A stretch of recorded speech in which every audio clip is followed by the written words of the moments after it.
Okay, I will call to order the Rolesville Town Board meeting, business meeting for October 9th, 2025. I want to thank everybody in attendance. In this temporary facility, we don't have the mics that you can hear here because we're recording everything. So we're going to try to speak up. If you want to move a little bit closer, you're welcome to move a little bit closer if you can't hear. But we'll try to speak up and so everybody can hear us. We are in a new location, new time this week. You know, we're here at on Thursday night. We usually meet on Tuesday night, but we had the National Night Out for the police department. Good turnout for that. So if you was there, I know you guys enjoyed that.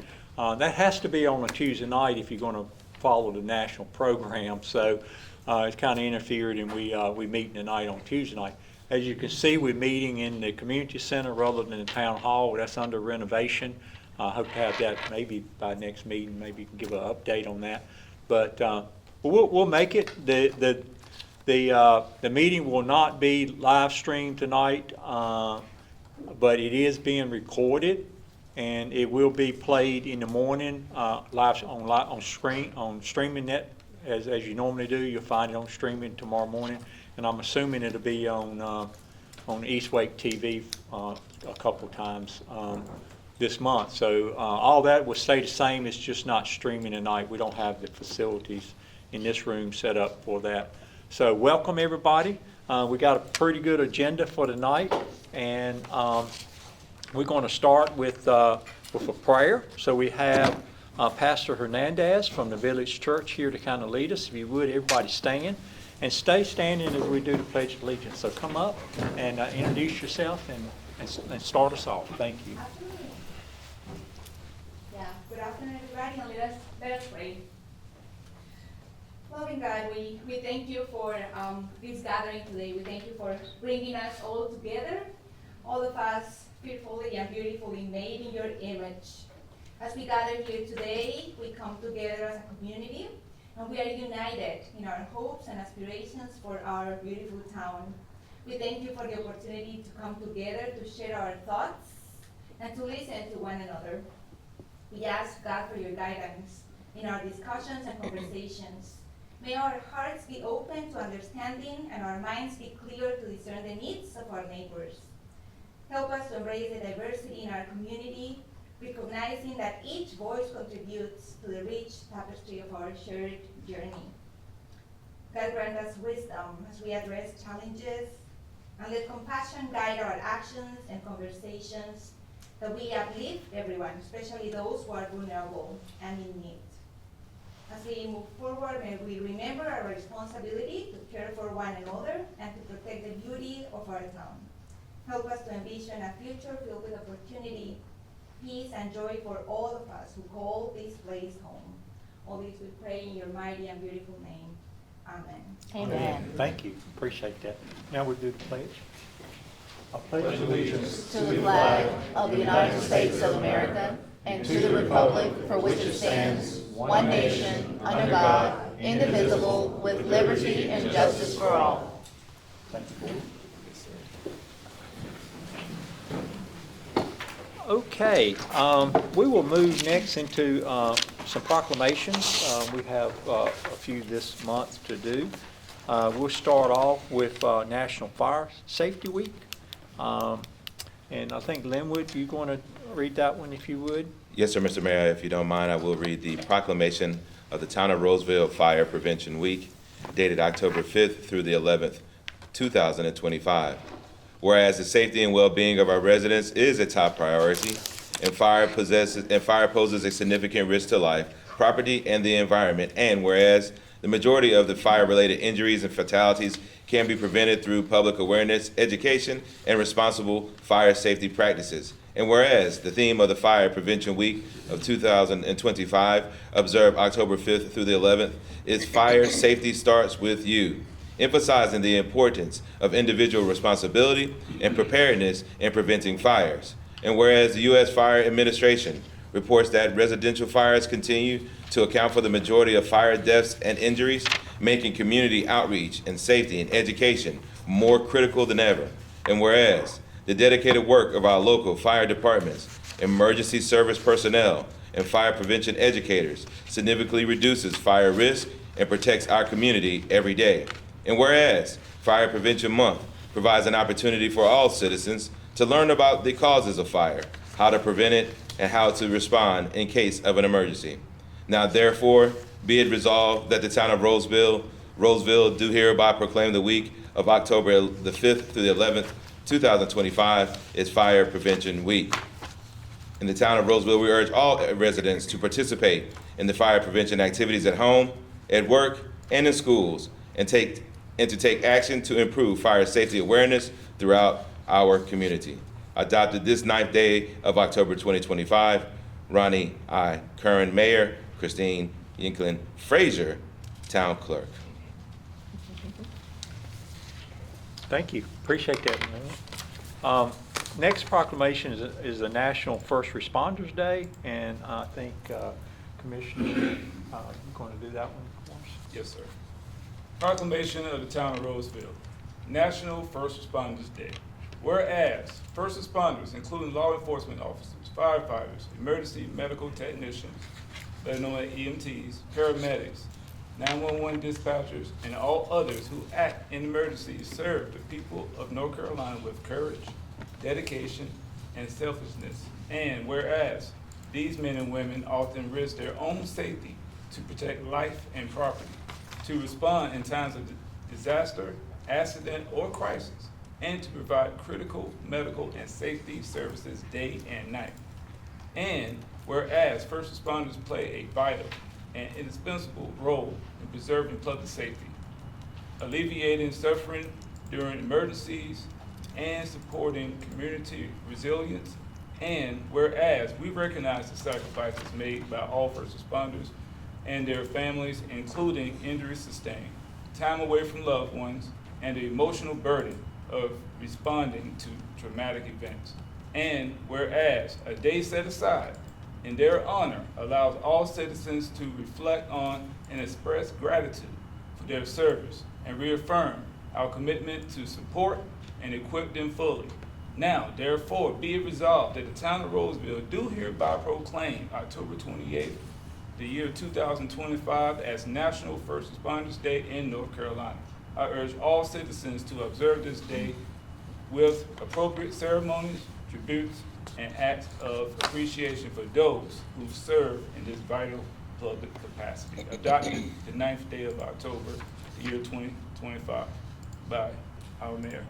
And thank you to all of our first responders that are here, especially the town of Rolesville. Thank you for keeping us safe. Yep, I echo that. Thank you very much. And then the next one is breast cancer awareness, and April Sneed would do that one for us. All right. Proclamation of the Town of Rolesville, Breast Cancer Awareness Month.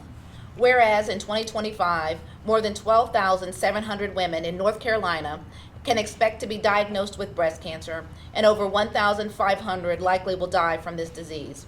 And whereas North Carolina women have a 1 in 8 lifetime risk of developing breast cancer, which is the second leading cause of cancer death for women overall in North Carolina, and which impacts Black women at a higher rate than white women. And whereas disparities such as income, education, access to health care, along with stress and racism, are among causes of poor health among minorities on many health measures, leading to a greater need for screening and early detection of breast cancer. And whereas the North Carolina Breast and Cervical Cancer Control Program in the North Carolina Department of Health and Human Services provides free or low-cost breast and cervical cancer screenings and follow-up to eligible uninsured and underinsured women. And whereas with routine mammogram screenings and follow-up testing, the disease can be detected early when it can most effectively be treated and save lives. And whereas being aware of the health information, education, treatment, and support methods available can help individuals find and receive the appropriate care and resources they need to improve their quality of life. Now therefore, be it resolved that the town of Rolesville do hereby proclaim October 2025 as Breast Cancer Awareness Month in North Carolina, and commend its observance to all citizens. adopted this 9th day of October 2025. Ronnie I. Curran, Town of Rolesville Mayor. Christina Inclon Frazier, Town Clerk. Thank you, appreciate that. Three great proclamations, so thank you, Board, for reading those. Appreciate that a lot. Next is a consideration approval agenda, and I will make a couple comments. Due to this facility doesn't have capability of networking with Zoom, in two of our new businesses hearings, the people couldn't be here in person, and when we can't accommodate them on Zoom. So I don't think we need to change the agenda. It's just when we get to items 11A and 11B, I think we'll ask the board if they want a continuation of that, so we don't have to re-advertise again, and we don't have to, repost all that again. And so if the attorney is okay with that, we'll leave the agenda as it is and do a continuation. And if the board is okay with that too, we'll just have to establish a date. Someone will have to look for you guys to come up with some dates for the board to consider. So I think that's covered. So really, the agenda is okay. Just need approval, and then we'll correct those when we get to them. So I'll open up the board for a motion. So moved. Is there a second? Second. I got a motion second. Any other discussion? Yes, sir. Not hearing any. All in favor say aye. Aye. Any opposed? Sounds like the ayes have it. Ayes do have it. Approved unanimously. Thank you, board. And next would be public invited to be heard. We do have a few people signed up for that. Mr. Cox over on Woodley Farm Road. If you would, come up if you're here. Stu Cox. Yeah, come up. Come up. Yeah, right here. It should be the microphone on. If you would, state your name, address, and no, I don't. No, just to. I think, where is he good to go, Matt? Is he good? He's, okay, Matt's giving, he's a technical. Yeah. So, so just state your name. My name is Stanley Cox. I am here, moved here from Eugene, Oregon, a little over 5.5 years ago. I want to first of all thank you for having prayer for this whole thing get started. I was a member of the downtown Rotary Club back in Eugene, Oregon, and they would have called that divisive and really challenging. So it's nice to be in a community where I can actually say Merry Christmas to somebody, and the person will say Merry Christmas back, and they would usually back in Oregon, they would correct me, say, well, it's season's greetings, because you don't want to offend people by having the word Christ in there. The reason why I wanted to share tonight some of my concerns for Rolesville is because a few weeks ago I was at a meeting where they were trying to change some of the city zoning out by Trail Plantation where I live. They want to make it into high-density housing. And I asked the individual that was making the presentation how that helps my lifestyle, my retirement years, et cetera, et cetera. And he couldn't, he said it wasn't going to approve that at all. I love the community.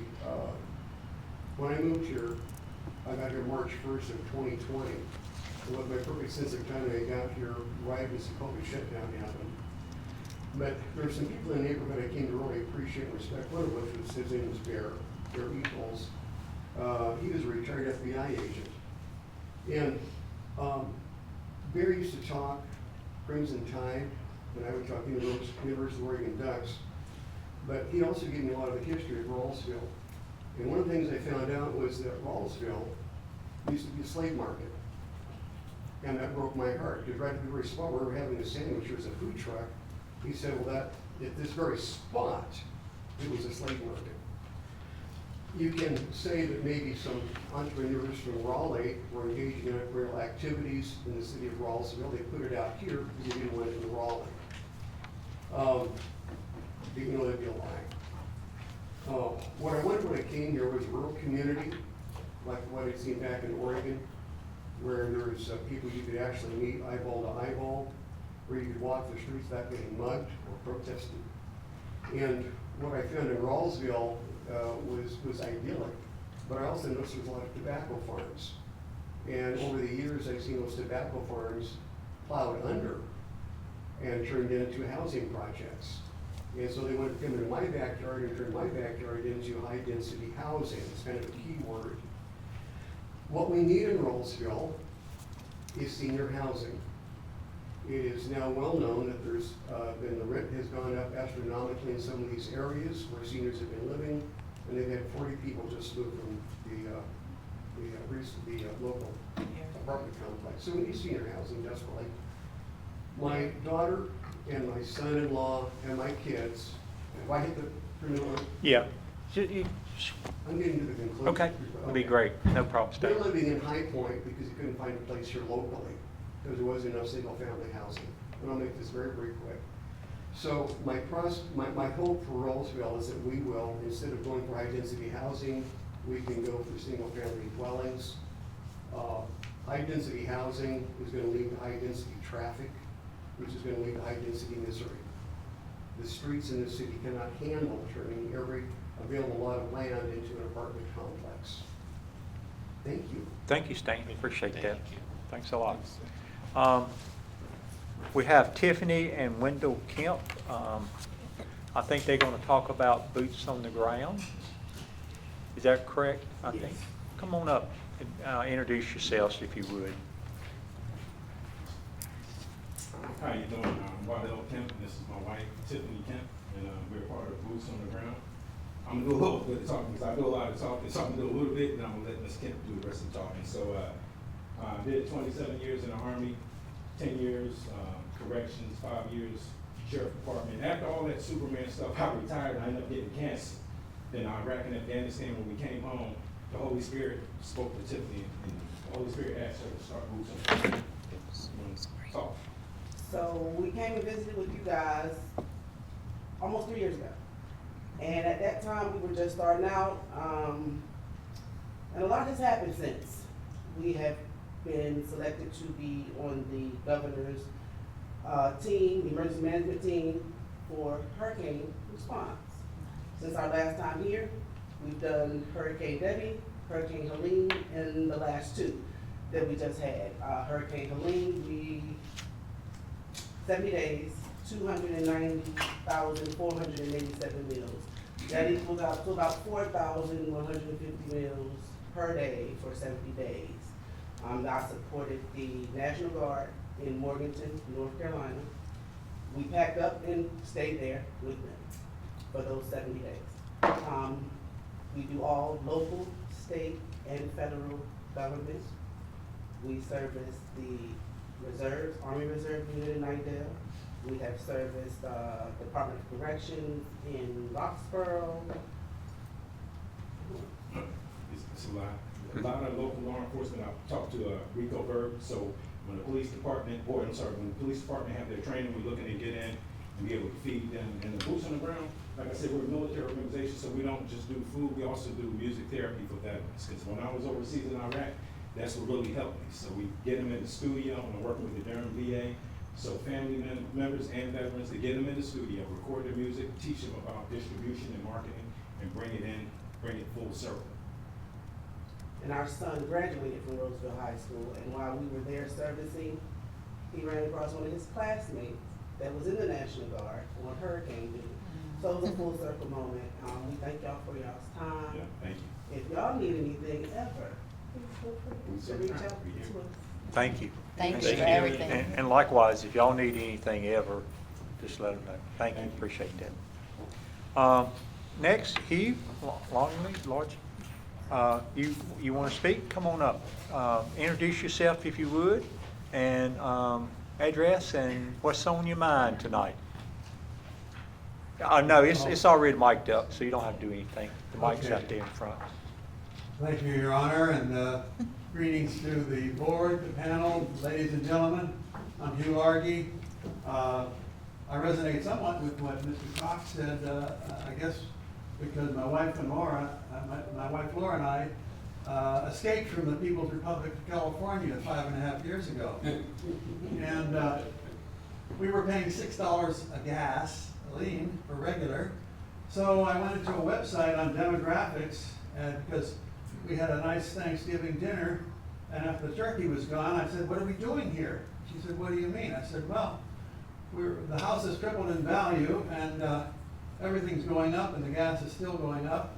Why don't we locate where we have other people who are with their extended families around the country, and we can always get together that way. So we sold the house, and we went all the way over to Raleigh-Durham Airport, rented a car for about 3 weeks, and we checked out all the places. And then the website that we went to, I said, looking for a place that has mild winters but change of seasons, low crime, low taxes, low cost of living. And Wake Forest and Wake County popped up on the screen. So realtors were pinging me and trying to get me to be having their real estate agent, but I took friends' advice and said, okay, we're gonna look at open houses. Somebody said, why don't you look at Del Webb? My wife certainly looks like she doesn't qualify, but I do for Del Webb, if you know what that means. Anyhow, we came out here and people said, oh gosh, you're gonna bring high taxes and looking for big benefits. And I said, no, we're looking to keep what you have here. You have a beautiful small town, good small community feel here. But I'm a progressive enough person to know that progress means growth, and you have to manage the growth as best you can and contend with it. And we're not going to stop growth. And I have mixed thoughts about density housing, but if it fits the needs of the community, there's got to be some apartments and high rises, and then there's hopefully enough if we get the cost of living staying from skyrocketing here. I think it'll be a good mix of both situations. So I'd like to just ask, I see that we're kind of like a satellite of Wake Forest, and I know urbanization we're following, but the community I live in right around the corner, and with all due respect, we live in a big, beautiful blue house over there on Lindsay's Run. And I see that Wake Forest has signs that say, in their neighborhoods like we live in, caution, children at play. And I run into things like people look at me like this. Well, it's not our job. And I don't seem to find that even though we are now in Rolesville, actually 2 months after we moved here, the developer made a deal and we were annexed into Rolesville because we moved to Wake Forest. The house never moved, but the border did.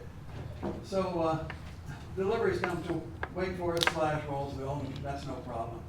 But I think that it would behoove the community that I live in. It's got 33 houses and 33 townhouses and a living for people that are ailing place. It's a very nice community and it's quiet, but it's got some rolling hills, and some cars will raise up a hill, and there are little kids that come to my knee, and they sometimes cross dangerously, or they're on a little scooter. So once I can maybe inquire, this is a forum maybe that I can maybe talk to somebody afterwards, is how to proceed on improving the safety, just like that, because the traffic is getting to be more down Burlington Mills Road. Okay. Thank you. Thank you, Heath. That's my input, my Thank you. question. And Thank you. we'll follow up on that. We'll Thank see you very what, much, everyone. because you're right, Burlington Mills is one of the next growing places, so we And need if you're all to. my neighbors, I'd like to meet you before you go home. So Thank you. we'll follow up. Thank you, I'm Heath. not running for anything. Thank you. And now, George, where's George? You back there somewhere, George? Come on up and introduce yourself.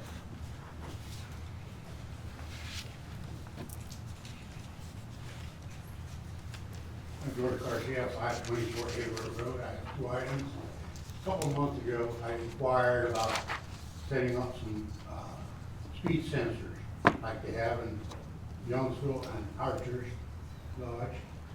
People driving, they can see the speed that they're going and lets them know that they need to slow down. And nothing has happened.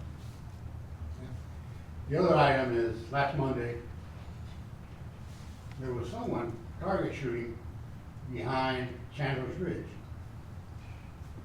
And every time I went to check and see that it was not in our property.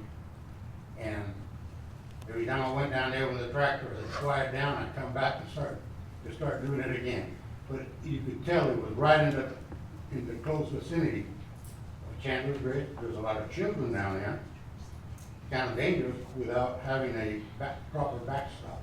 And there are certain regulations in the county that you have to meet in order to do target shooting in any property. Okay? Right. It's a danger.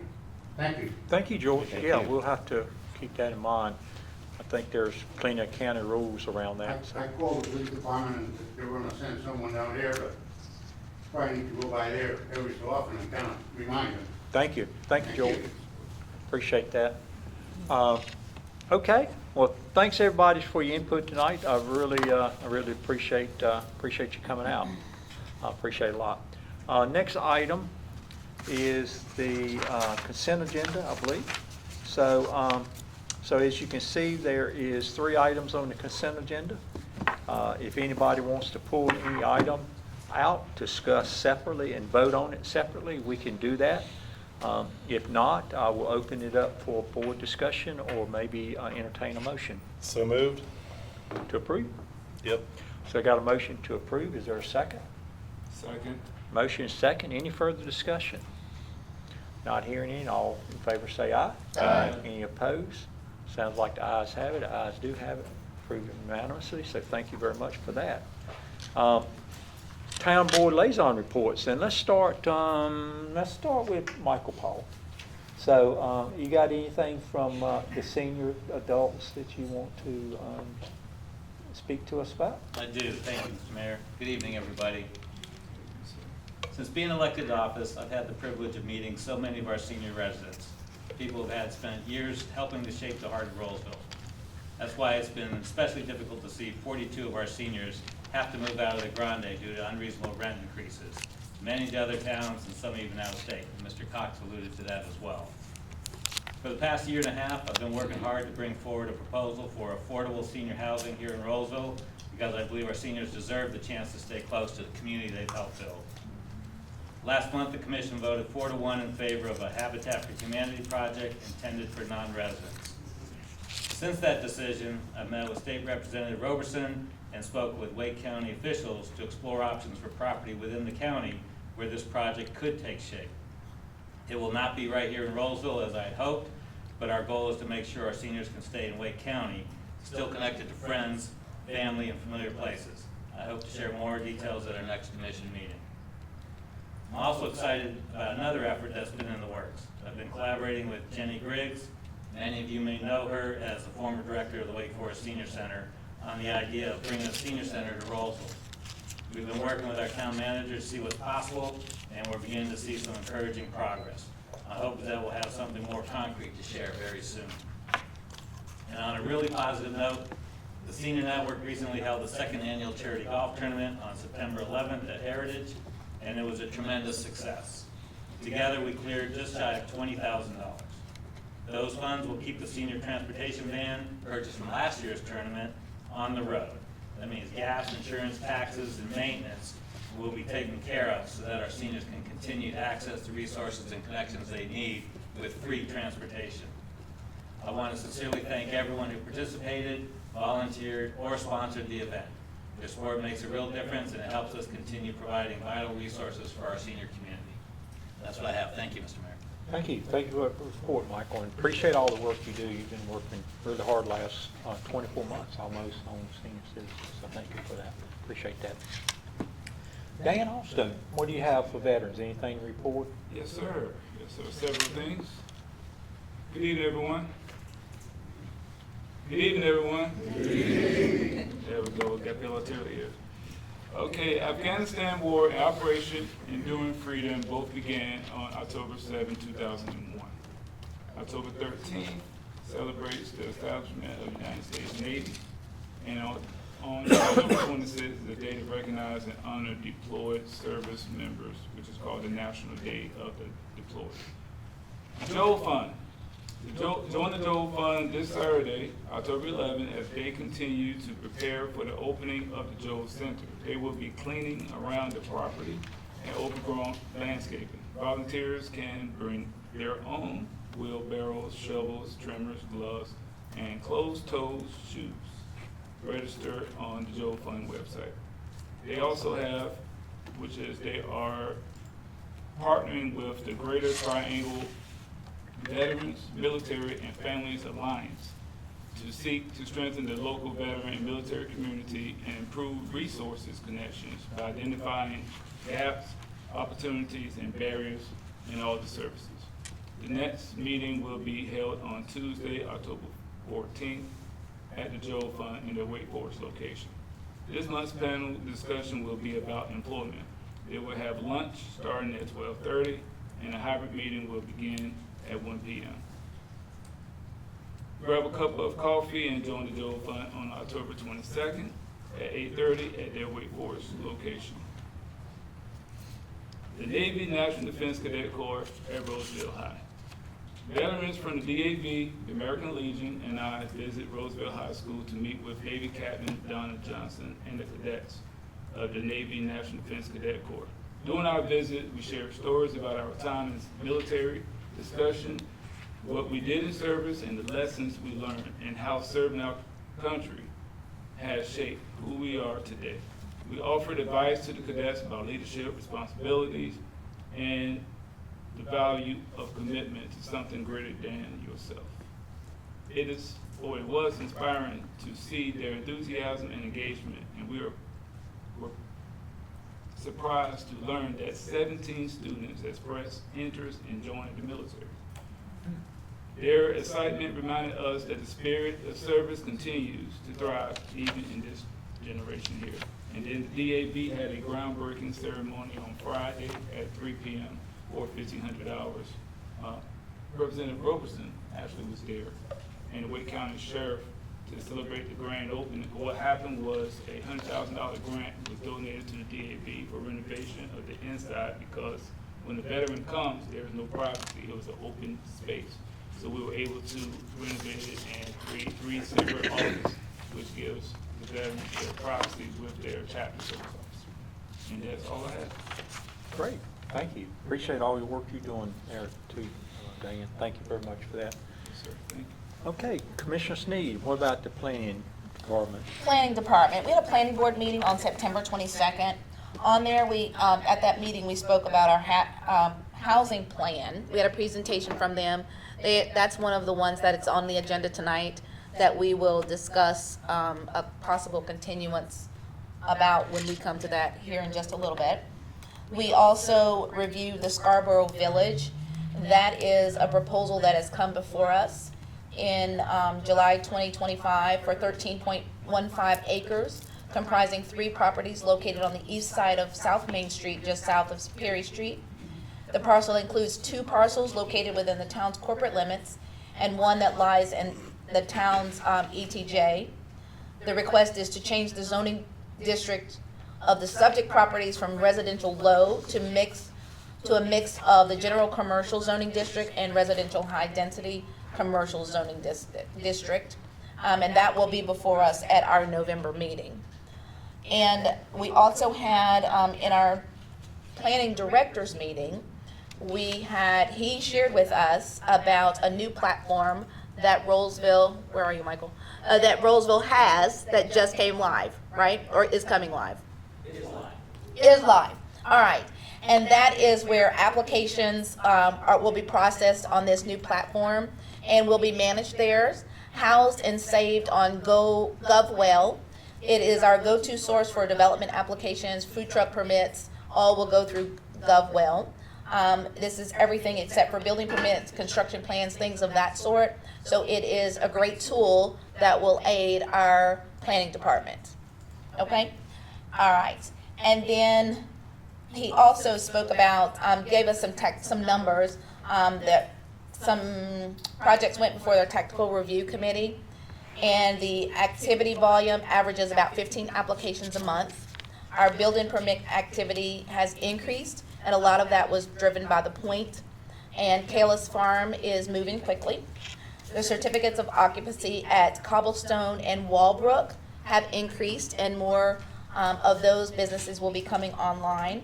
We also have Scooters by Sonic, and on the other side of Sonic is a learning daycare. And we also have 7-Eleven and Hall of Fame that are coming online. So there's a lot of activity on both ends of Main Street. And that's it for now. Thank you, that's a great report. Appreciate all you're doing there. Thanks a lot. Paul Vilga, how about the rec board? Anything? Yeah, three quick things. Parks and Rec, they're currently looking for 2 board members for the tree board still. You have to reside in the ETJ to be available for that. Fall Fun Fest will be held on November 1st from 11 a.m. to 4 p.m. And we have a agenda item tonight regarding Phase 1B of the farm project. So, look forward to that. That sounds good. I'm excited about the farm project getting off to a start. Been waiting a little while for that, haven't we? Thank you, appreciate that. And how about Linwood? Anything from public safety? Only one quick, with 2 quick notes. We're going to be having updates from the police and fire department, so they'll give most of that. I wanted to just thank the community for coming out and supporting our Night Out program, our event. It went very well. It was great to see the different communities come out and be in support of Rolesville.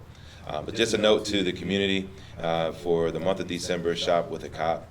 That is where the Shop with a Cop program is designed to help foster positive interactions between students and law enforcement, while spreading cheer to those that might not have a happy holiday season. So please, reach out to us. We are going to start taking applications very soon, but that event will take place in December. And again, thank you so much, community, for coming out to celebrate with us Night Out. Thank you, Lynn. Great job there. And that transitioned us good timing right into the communications from town staff. And first of all, we have the police department.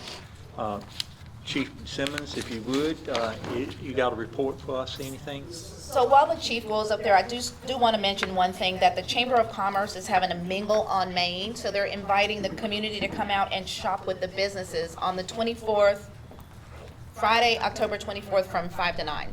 So get out and support the businesses that we have here in Rolesville. Yeah, and that's a good invitation. You guys get out there. I know there's a lot of work been taking place down on Main Street, and it's going to be a good time to showcase it. So getting ready for the Christmas season, and for you to come out to that would be great. There's a lot of good little businesses down there. There's a lot of shopping you can do down there now. So And the please weather's come out. perfect The to be weather's walking around ought to be outside. good too. That's right. Thank y'all for having me tonight. I'm providing the third quarter update for the police department. And piggyback off what the Commissioner Long said, we want to thank you all for coming out and supporting our event, as well as all the citizens. We had a great turnout. Weather was much better this year. So we appreciate everybody's support, local and all of our law enforcement partners, fire, EMS, and we had some coming from Franklin County as well. So thank y'all for coming out and supporting our event. There was a lot of good conversations between us and the citizens. Few staff changes, some that you're aware of, some maybe not. We swore in officers Mooring and Unfit on July 14th. Officer Russell was moved to sergeant under a patrol squad on August 8th. And then Sergeant Marty Barnes retired in August of nearly 29 years of service. The patrol division, here's our stats for July, August, and September. As you can see, September was very busy in all categories. Collisions were up, citations, arrests, pretty much across the board in September. So, total cost of service, they were pretty steady. But as you can see again in September, it might be a record month for this year. Those are all in Rolesville, 3,743 calls? Yes, ma'am. For the month of September. Wow. Any questions? Why the big jump? That's a good question. I'm not sure if it was too hot to start, people would stay in, I'm not sure. Wow. What was most of the arrest, it was a traffic violation arrest or? Yes, sir. Some traffic related, drug arrest, and, we serve, several outstanding warrants from the center of traffic stops. Okay. No violent crimes then? No, sir. I'll jump into that next. Looking at our support services division, they've had several investigations, since July, but to highlight a few of the ones. There were 2 suspects returned, 2 linked to several break-ins in our jurisdiction, and as you can see, there were several others in the area. Through an investigation, a search warrant was conducted. We were able to charge these 2 individuals with 8 counts, both of them total 8 counts of breaking and entering motor vehicle, 1 count of larceny, credit card, and 1 count of obtaining property by false pretense. Another case that the investigative work is Keisha Webb. She was charged with multiple counts of elder abuse. And credit card fraud after recognized she was a caretaker for an elderly female in our jurisdiction. And it was reported to us, investigators were able to get on it and bring those justice to the victim.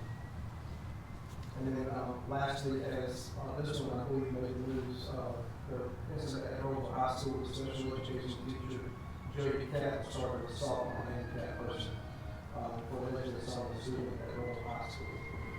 She was arrested. Once was taken out, she was arrested in her residence there. In my understanding, she hadn't worked there about a month. It was not long. That's it. I think it was some issues and some other where she had been previously as well. So. And that concludes my presentation. I know you have a rather heavy agenda tonight, so I'm going to keep it short. Yeah. Again, I thank everybody for coming out and matching that out.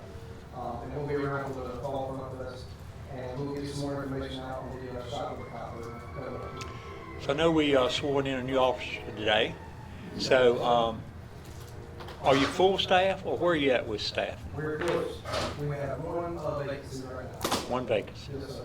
And thank you for reminding me. One is, it happened today, we swore in a new officer, Officer Whitaker, and she's been with us this week. She'll be beginning on the patrol, she'll start her field training.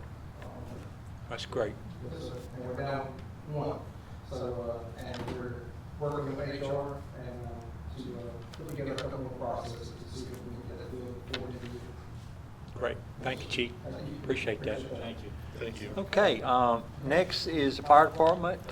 Jacob Butler, interim fire chief. I think this is your first report to the board, so welcome, Jacob, and appreciate you coming out tonight.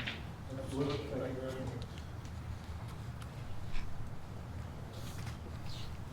much. Like I and also kind of keep it short to preserve y'all's time.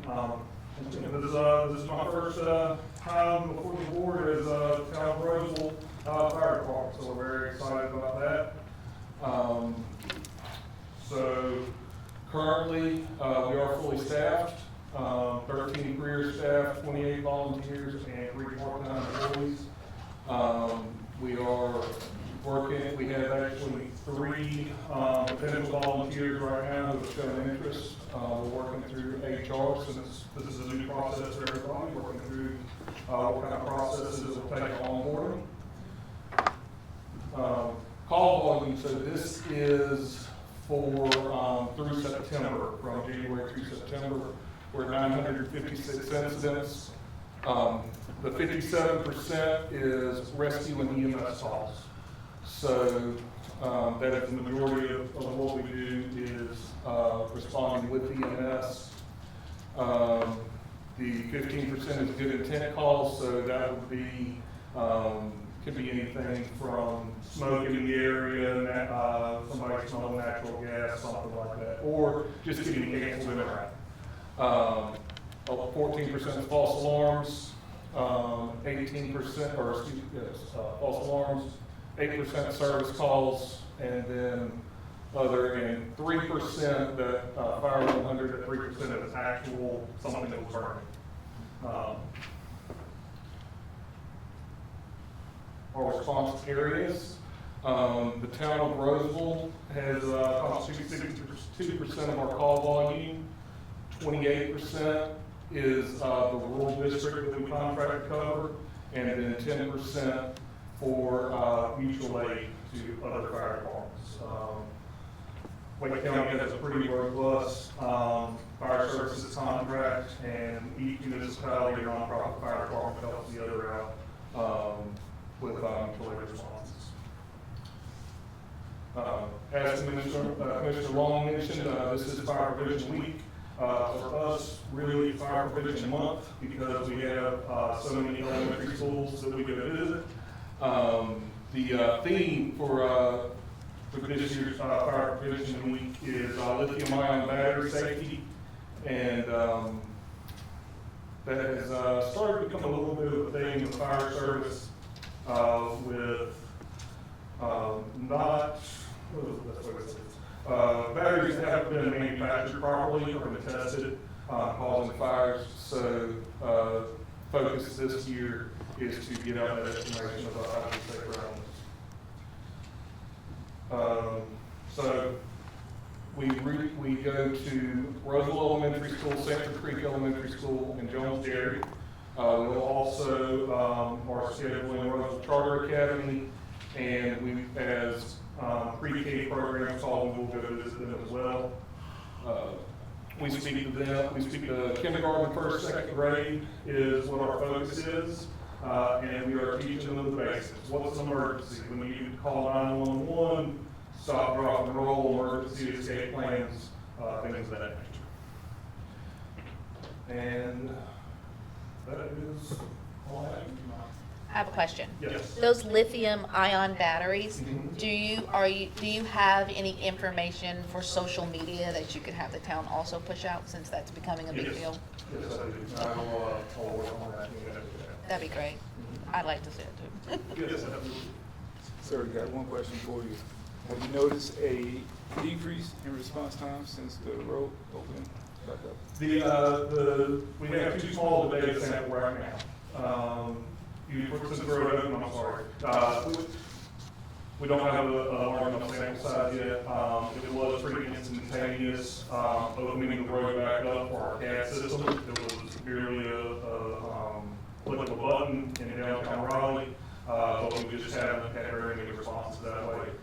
But what our data traditionally has been per call volume, what it's been over the last year, we should see a significant decrease. Thanks, sir. Nice. Probably greater than a minute on average for the whole district. That's great to hear. I know you're a firefighter, and I thank you for everything that you do, but it was nice to see only 3% of your calls were actual fires. Absolutely, absolutely. That's due to good fire prevention. Yes. Keep up the good work. Thank you. Thank you. Any other questions from the board? Thank you, Jacob. Good job first Good job, time. Jacob. So good job there. Before we move on to old business, while we're in communication, let me say one thing. As was mentioned, Main Street intersection. Main Street's been open for a while, but intersection opened up this week, and really glad that happened. I think it's been a lot of good, positive feedback on getting that open. But one thing brought to my attention about at least a couple people, I think even Michael Paul mentioned tonight, is where Granite Falls Boulevard comes out. It used to be no traffic coming from downtown, and now there's traffic there now, Chief. And people, you know, going through there, and people, you know, they ain't got used to the change of pattern there. So, you know, we need to really, I'm not sure we can put something there to remind people that two-way traffic now, something, but there has been some close calls, my understanding. And second, there's been some report of the right-of-way is not clear enough to see either. So there's some bushes and stuff there at that intersection that we probably need to get Public Works to look at. You may check it out and make sure we're correcting that, but it's hard to see that the traffic, you know, that's starting to From come Main up. Street on Young Street, so going west on Young. It's right on that corner of Granite Falls and Young Street. On the north side. So that's something, you know, Stephen, you can kind of have your group look at, it needs to be trimmed, especially if it's the right of way. But really appreciate everybody's effort in getting that open back up. I think that was very important. So thanks, everybody. Thank you, Eric, and your staff for doing that. Appreciate it. Old business. Got a few items there. First item is bid proposal selection of ADW architect firm for the farm project phase 1B. And Matt, I think, is he here? Yeah. Come on up. I think you're going to present that to the board. Appreciate it. Let's talk about the farm. We have this project, we divide it into 3 phases. First phase is improving the 2 service lane on the Rolesville road, and 2 entrance and exit road, and this parking lot here. This phase is already done, and now we about to start the second phase, which has the event center and the playground, and the development design for all the event for the proposed water. To start this, we have RFQ posted in the town page on July 15, and then we received the proposal. We have a committee continuing from the town manager and assistant town manager and the finance director, me and the park and recreation director. We shortened the list from 10 to 3 engineering firms, and we interviewed all these 3 firms on September 1st, and upon the experience for the same project type and the big size of the park and the fields and the stuff, we elected DW to be the most suitable for being our architect for the next phase, which is phase 1. And we are asking motion for design AW as the best qualified architect firm for the phase 1B. And second point, authorizing the town manager for contract with them for starting work at this phase. And we have AW here with us if you have any question.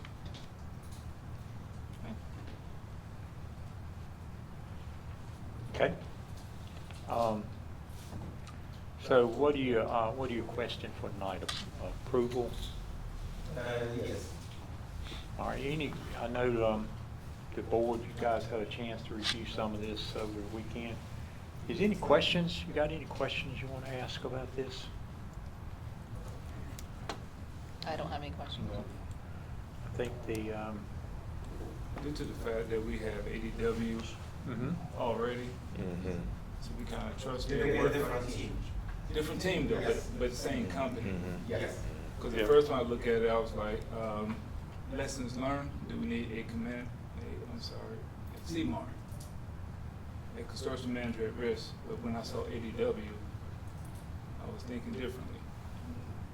We're not going to need like construction manager at risk for this project. Okay. Scope is what the scope is more. Scope is like smaller one than the town council. Okay. Understood. Thank you. Yeah, ADW, we're presently using them, so it's nothing new. Anything from that end of the board? Anybody got any questions? So, the recommendation is on page 54. So if it's not any more questions, then I'll open the board up for discussion or maybe even a motion. I move to designate ADW as the best qualified architect firm for the farm phase 1B. Second. Okay, so we've got a motion and a second. Any other discussion?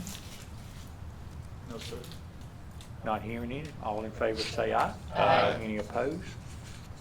Sounds like the ayes have it. Ayes do have it. Motion approved unanimously. And then the second part is authorize the town manager to execute contract for the work with ADW for phase 1B and development. Do you need a motion on that? You want a motion, or we just authorize you? Yeah, we would need I would need a motion to authorize. To Okay. update the language that I'll be working with the town attorney to execute that, and I didn't want that to not be something that was captured on the public record. Okay. So the town manager is requesting a motion to authorize him to execute the contract. So any discussion on that? No, sir. I'll entertain a motion. So moved. Is there a second? Second. Got a motion second. Any other discussion? Not hearing any. All in favor say aye. Aye. Any opposed, say nay. Ayes have it. So the motion approved. Thank you. That's all you need? So we good?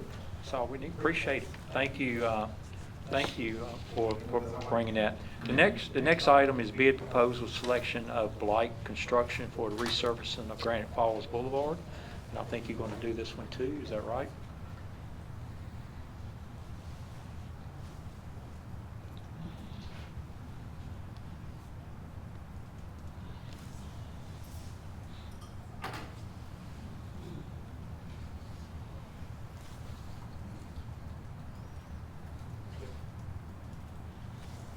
The second one is paving the Granite Falls Boulevard from Rogers Road to West Young Street. And we started that with preparing the paving equipment and scope of the work with this weather examiner. It's our town engineering firm.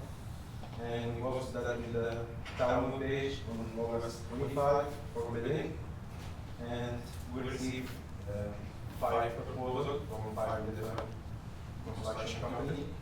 We had a bidding public open with this equipment on September 17, and this is the 5 construction companies name, and the proposal is offering for doing this construction project. The lowest competitive one was this construction income, which is $645,000 and $655. So we ask motion to accept this construction income, which is the lowest competitive bidder, and also authorize the town manager to execute the contract. Okay, so I think we've been informed they had 5 bidders, and I think it sounds like you picked a low bidder there. So any questions, board, you have on this? I guess my question would be, do we know these people? Any work we know they've done, anything?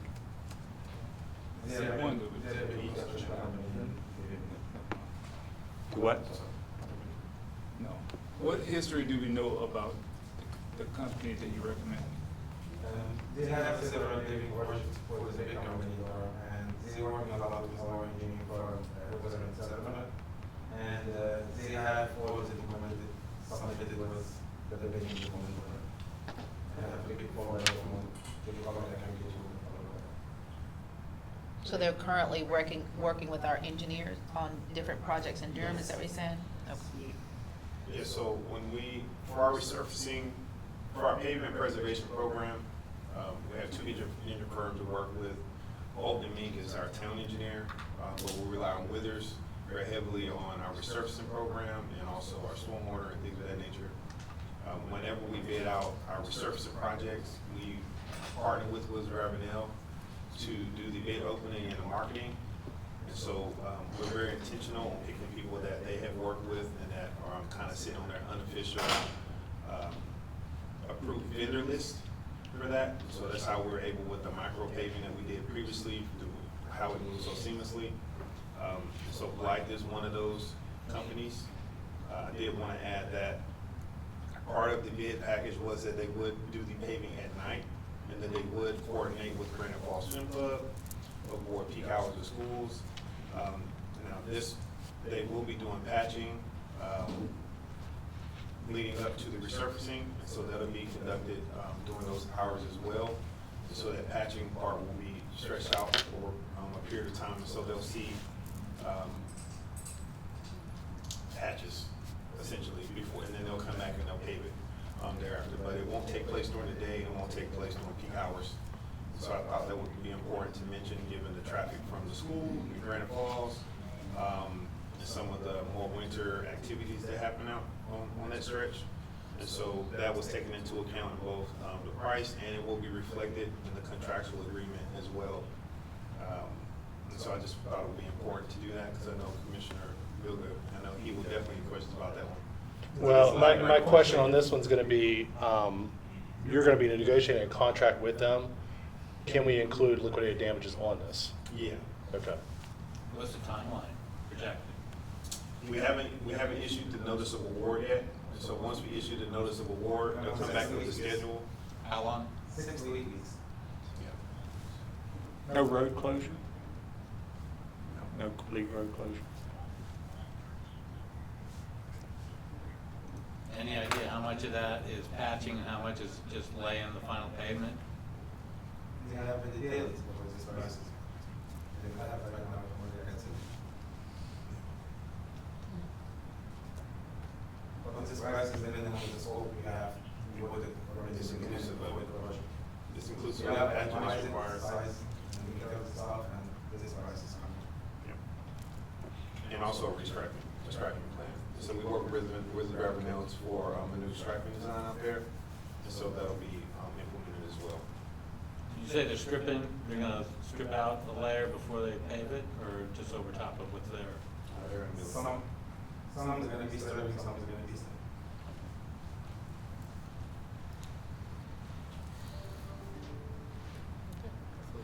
Okay, any other questions for this proposal? If not, I will entertain a motion. I move to designate the Life Construction Incorporated as the lowest responsible bidder for the Granite Falls Boulevard resurfacing project. I think the the manager may want authorization with that, so can you go, add the second one on one motion, be fine. And to authorize the town manager to execute a contract with Life Construction Incorporated for the work. Okay, so we got a motion and a second, is there any other discussion? Second. Got a motion, second, is there any other discussion? Not hearing any, all in favor say aye. Aye. Any opposed? Sounds like the ayes have it, I do have it. Thank you, board, appreciate it. So you got your authorization, so, how quick do you think, I know the timeline, but how quick do you feel like it would take place? I mean, we're talking about the falls, next spring, or? Yeah, it'll be, the delivery date has to be December 14th, because that's the ACDOT's like paving day. The good thing is that the work that has to be done out there is very straightforward, and it's just patching, and it's a mill and replace. The larger part of it is going to be the restriping that needs to take place, but all of that stuff will be after hours. There's a tight window and they do that in there. Gotcha. Thank you. I would like to thank the staff and Eric for bringing this proposal forward, because we said that after the intersection was opened back up, we would take care of this project. It's been needed for a while. Wanted to get the intersection back open before we did that. We said we'd do it. We are doing it, so I appreciate that. One other thing I'll remind, we said we were going to do something on Third Street. Now that's opened back up, I'd like to see something maybe proposed coming on Third Street at some near future date. But thank you guys for all the work on that. Appreciate it. Okay, now we're doing the continuation of legislative hearing TA 2506 Land Development Ordinance LDO. Text amendments to .5 and .5.1 and 5.1.4, adding storage and closed use to the tables of 3.4.2 and table 3.4.3 to modify the options for development agreements. And Michael, you're going to do that. A lot of numbers in there, but I think we got it covered. So. Yes, sir. And apologize when I go to the projector, it does not.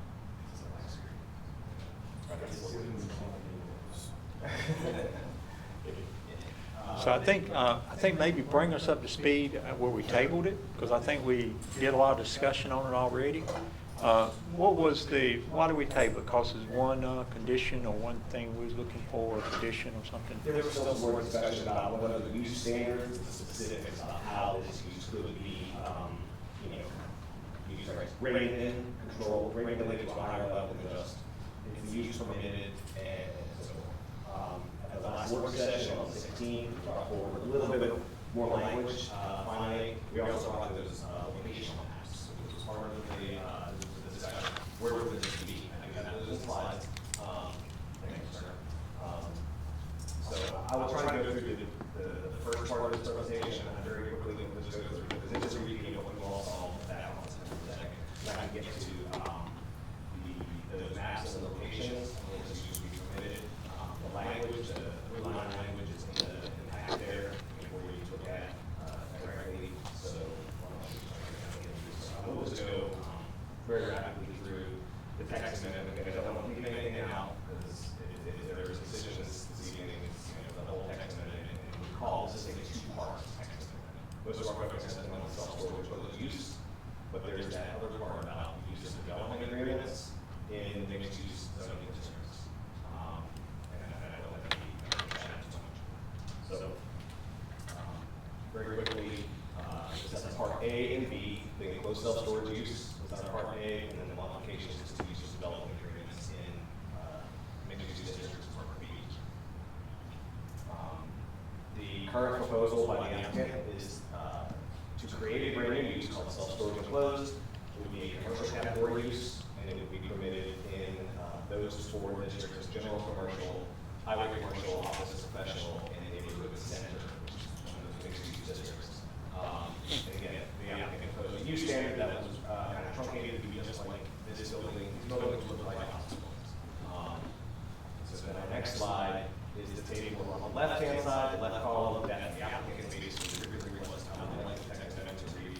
On the right, staff's analysis and how staff feels this to be approved, and read in a more inclusive way.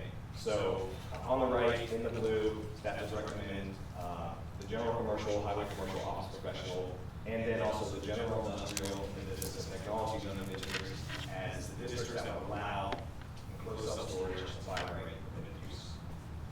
And then the applicant has shared that they have no problem with that slight addition to broadening the zoning district. Then about the use standards, staff is recommending 5 now. You see that in your packet.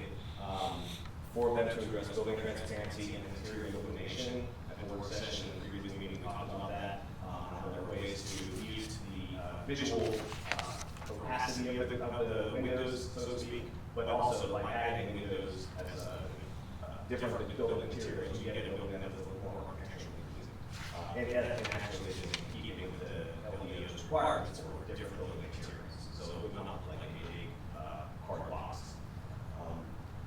Then also added a new condition, use standards that basically precludes this new use in a general commercial zoning district when fronting along Main Street between Jonesville Road and Young Street.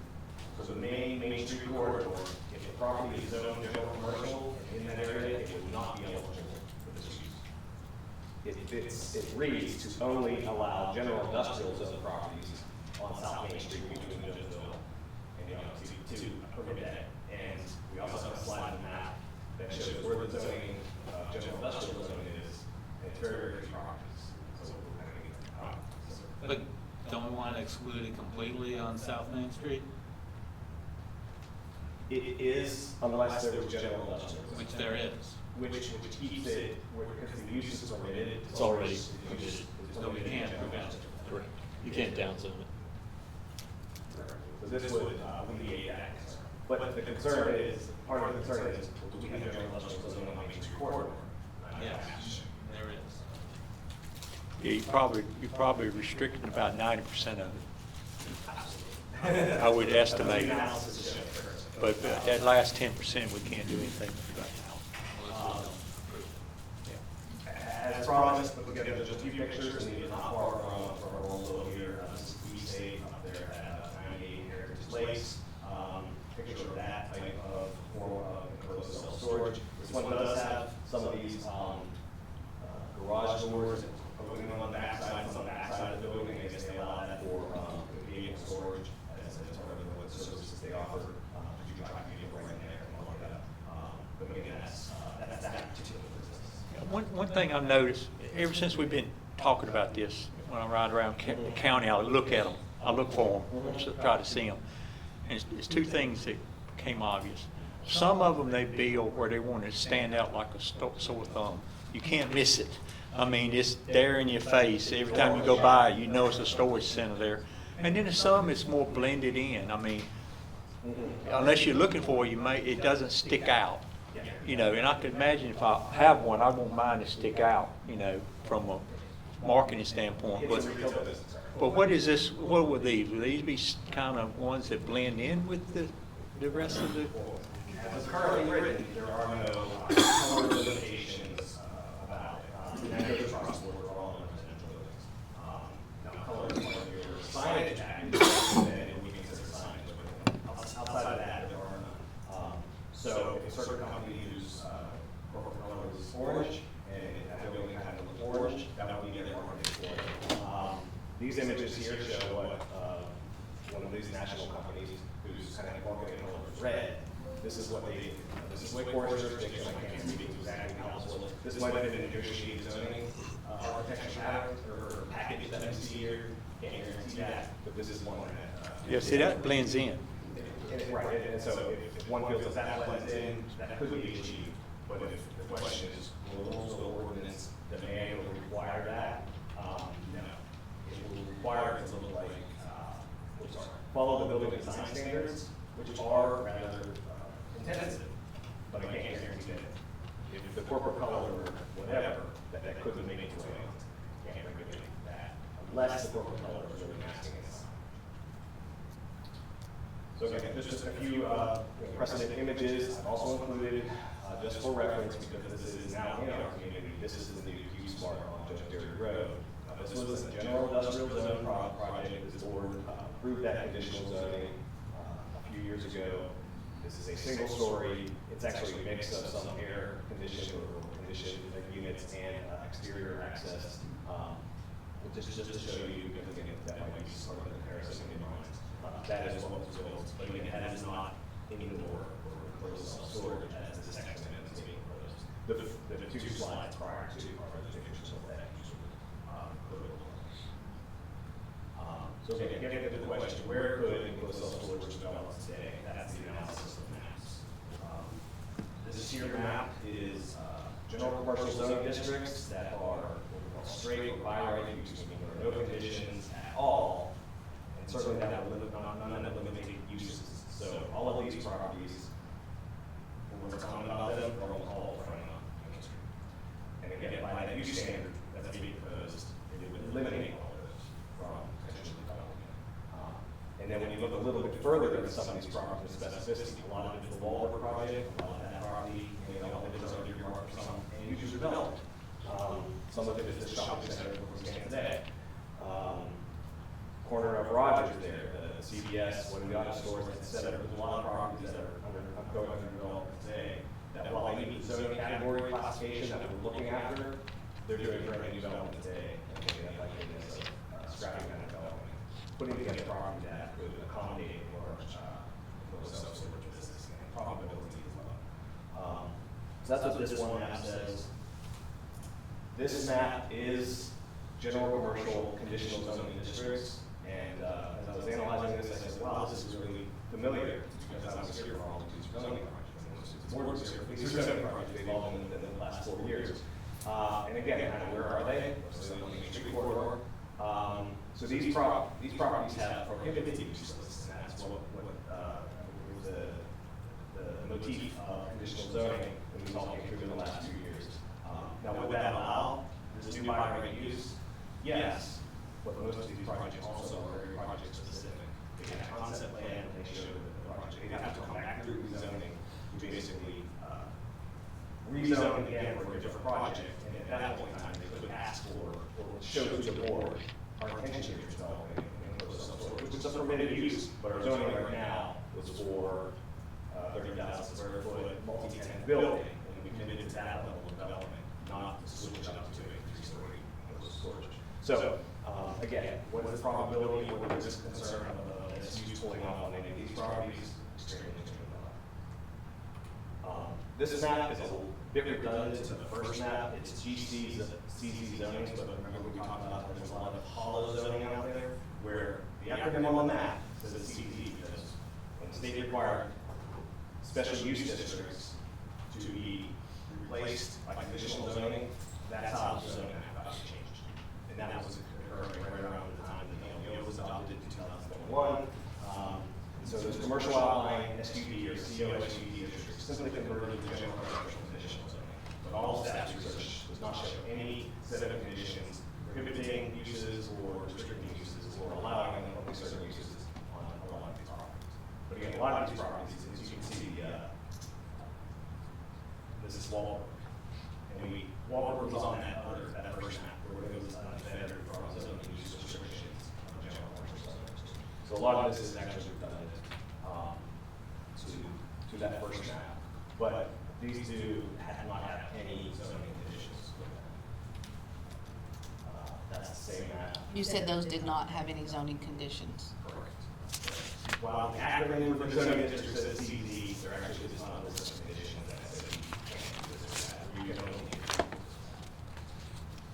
So those are affected. Could be. Could be. But again, where do most of those lie? On the Main Street corridor, those use, in those properties. And then here's the final map. This is the map of the general industrial zone. Main Street is here. There's one property on the North Main Street. That's 213 North Main. It is actually in the watershed overlay as well, which does restrict to uses. So while that's an older quote grandfather use, performing a new use in the watershed restrictions will almost use that. It wouldn't need that potential. This is a small subdivision property right next to Main Street Park that is currently zoned. It is a 1.28 combined property, and planning department records don't show there being any conditions on it, so that's a GI, general industrial zone. And then there's one far down here. This is the remainder, that's the middle school. So it's kind of that remainder of Grand Park Place. This is where Tidal Wave has gone in recently. They went through rezoning with this board and changed from general industrial zoning to general commercial to that car wash. So there's a little bit of property right there, one or two lots where Mikey is, et cetera. That's general industrial. And then way up here, this is that huge self-storage that just got completed and it's opening very, very soon. So that's very unlikely to change. And that was a conditional zoning specific to the project that they laid out before the ordinance. How big is the cube smart? How big of a parcel? I want to say it's, no, sorry, 5.3. Yeah. Okay. Thank you, Mike. So that's our analysis of the GI zoning that sits on the ground today. Not very much, scattered, very small properties, and again, limits to basically every one of them. So that concern about where could a general industrial use, any general industrial use, frankly, but if we think about the self-storage use that we do put in today. Or again, general industrial zoning district still on the Main Street corridor, for somebody who might want to do this. There are 3 properties on the corridor, but again, they're very limited in their ability. Michael, Yes. on that, the 1.2 acres on South Main, it's adjacent to a much larger parcel. Could that be brought in as GI for the whole thing if they were joined? They didn't have to come through for a rezoning. We'd have to approve So it. we'd have to approve it. Yes. Okay, okay. That is the flip side. This is the GI that's on the ground. Any GI would have to be brought forward. So could any of these road sides to become? Yeah, it's just that those parcels, we have no control. He administrates it. So Right. they already got their permissions. That concludes my information on Park A self-storage. I can very quickly go to the development agreement portion, and then kind of get into some of the discussions. So recall, this is a slide just to tell you kind of where is the development agreement mentioned throughout the entire 49 pages of the LPO. It's in these few things, really focused in the 3 mixed-use districts, that town center, activity center, and neighborhood center zoning districts. explain that in general state statutes, explain the purpose of the development agreement. There's a lot of process for the establishment of large-scale, multi-year type of projects. They do give certainty of regularity and schedules of development, and when that is in place, it gives municipalities to plan their infrastructure and that. So just all that itself into larger, multi-year, even multi-property legislative development. So the applicant is asking to expand the use of a development agreement in the AC and NC zoning districts only to allow them to modify building setbacks, lot sizes, and building heights. Just like Part A, Part B, the applicant's request is on the left, staff's analysis recommendation on the right. Staff feels that, okay, the first box really represents of the state statute that enables or speaks to development agreements. The lower box recommends the use of development agreement to adjust any analysis of the standards. Because as a reminder, a development agreement has to be brought before the Board of Commissioners and approved by the Board of Commissioners. So the applicant only wants to allow themselves to modify 3 standards, let's call it 25.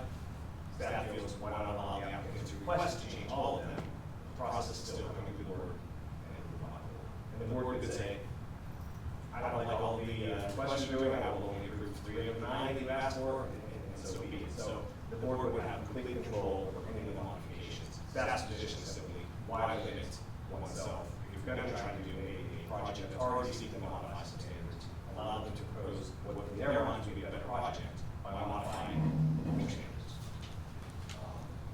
And also staff believes that this should be expanded to the town center zoning district as well as that. So all 3 mixed-use districts would be treated the same, and that's just a continuity thing. But we also see that the town center zoning district so far has been more popular.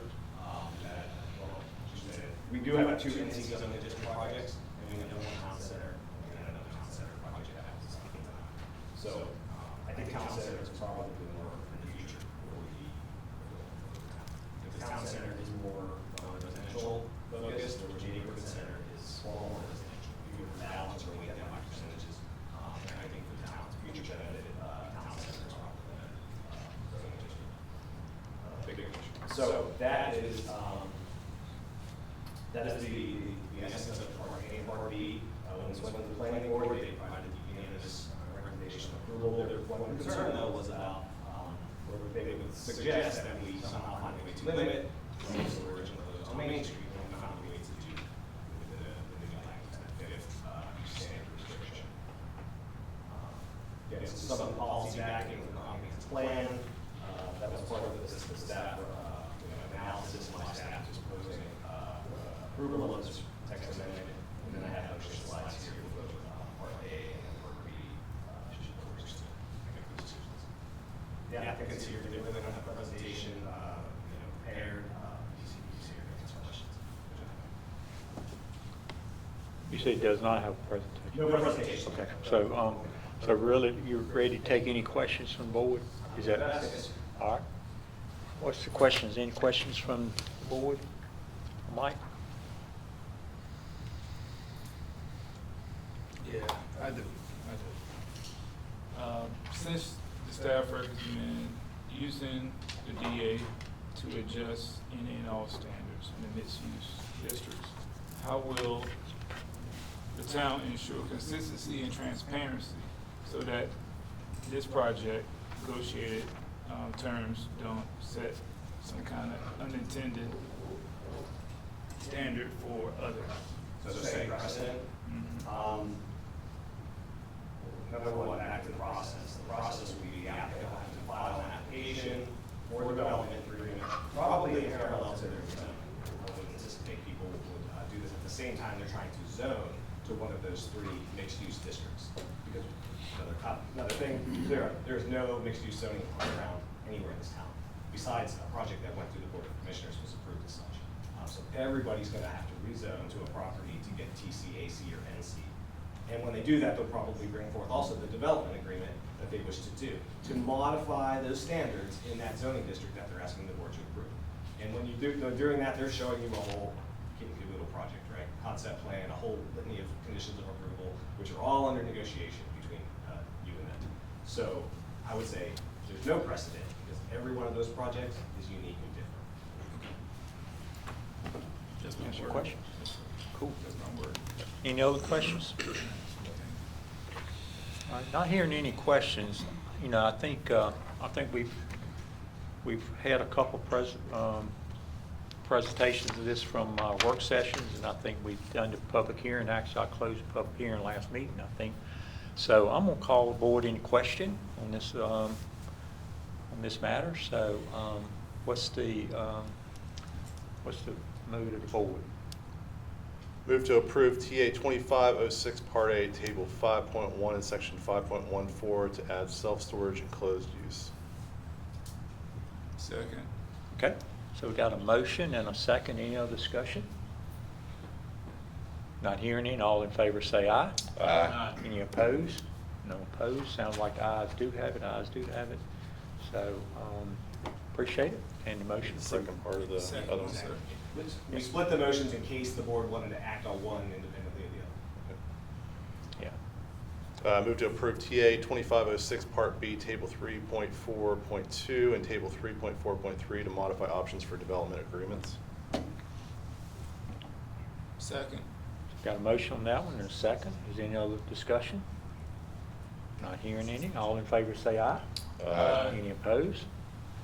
But I think Ayes we've. ayes have it. So that was approved. Got So- one, sir. Board, we also Motion. need to address the consistency and reasonableness of these text changes. Yes. To the extent that they are consistent or inconsistent, but reasonable anyway, with our existing comprehensive plan. Yeah, that one's not up there, but it is in your package there. So I will take a motion on that to adopt this statement of consistency. Move to adopt a statement of consistency and reasonableness because, TA 2506 is consistent with Rolesville Comprehensive Plan is therefore reasonable. Second. Okay, got a motion second. Any other discussion? All in favor say aye. Aye. Any opposed? Ayes have it. Thank you, board. You good, attorney? You good, everything? Do you need one more on the first one? This is for the second one. This is TA 2506. You can cover both if you wanted to do two separate. Yeah, just go, yeah. Both changes need to be consistent or be reasonable, and explain why. So move to adopt a statement of consistency and reasonableness because TA 2506 is consistent with Rolesville's comprehensive plan is therefore reasonable. Second, sir. Oh, you got a motion and a second. Is there any discussion? All in favor say aye. Aye. Any opposed? Ayes have it.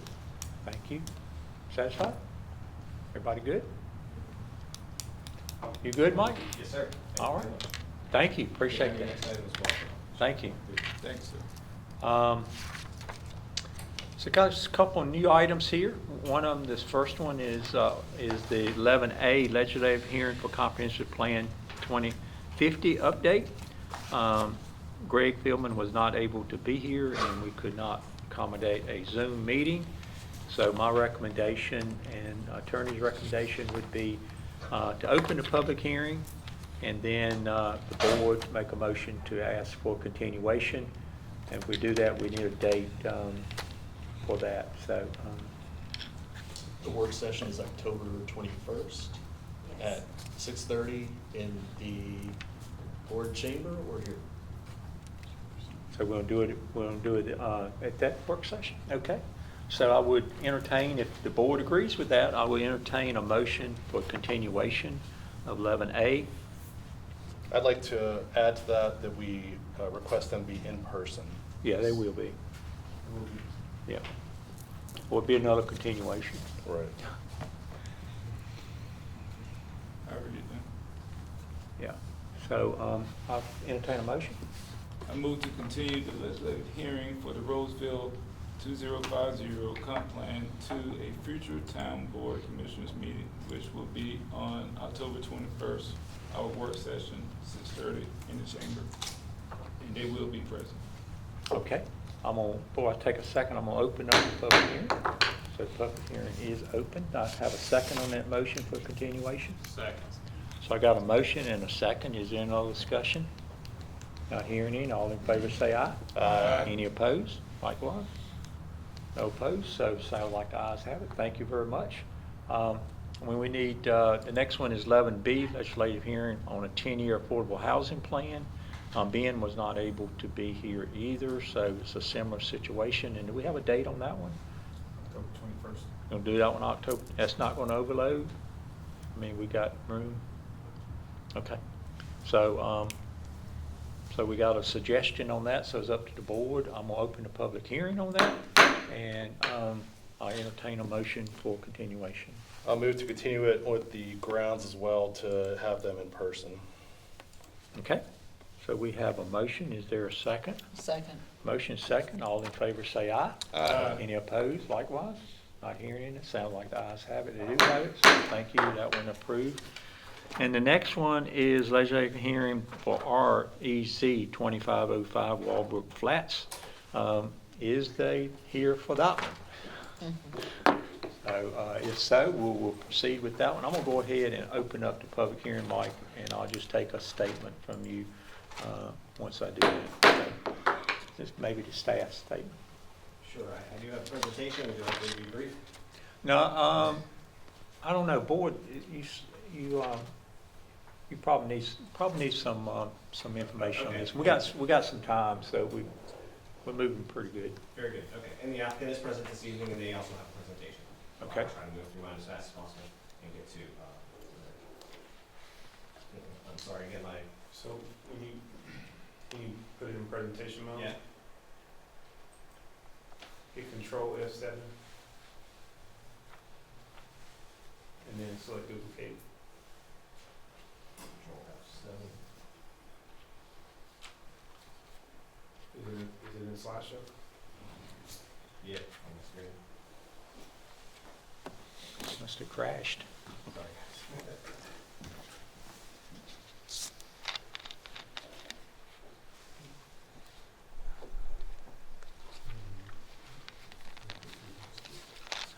You have to do what happens on the slideshow. All right. Thank you for the time there. Item 11C is rezoning REZ 2501, known as Walbrook Flats. This is a request for two properties. One's address is 4724 Burlington Mills Road. The other is an unaddressed property across what is the new alignment of Burlington Mills Road, which is not quite open at this moment. Total acres is 15.6. Currently, these two properties are zoned from two different rezonings of the past. 4724 is zoned in RHCZ, a residential high-density conditional zoning. That was for a residential care project, known as Arden, that will not be fulfilled. The other property, or site area B, this is site area A, 4724 Burlington. Site area B is this unaddressed property on Burlington and South Main Street. That is part of the original Walbrook project zoning. It was earmarked for office or commercial use at that time. That property was a GCCZ, General Commercial Conditional Zone. The proposed zoning for these two combined parcels is a town center conditional zone. So we just had a case where we talked about town centers, one of the mixed-use zoning districts. This is a town center mixed-use zoning district and a conditional zoning district, including a concept plan and a set of written conditions of approval that would bind the project. Proposed uses are very simple: a multifamily development on the property address is 4724, and then future current commercial/office use on the site parcel B. And then at the bottom here, those are references to those past rezoning cases, map amendment 2210 for the 4724 and map amendment 2109 for the Walbrook. Just a little other map here for the future land use. That site area B, the 4724 property, that it is identified as being appropriate for high-density residential uses, and then site area B is identified as being appropriate for commercial type uses. Community transportation plan in this area has Burlington Mills Road being a 4-lane median divided roadway, and that is again part of that project to realign it and run it right across in between these two parcels. In addition, the later coming to the CTP comprehensive greenway and bicycle plans, they do call for a 10-foot side path along Burlington Mills and bicycle lanes.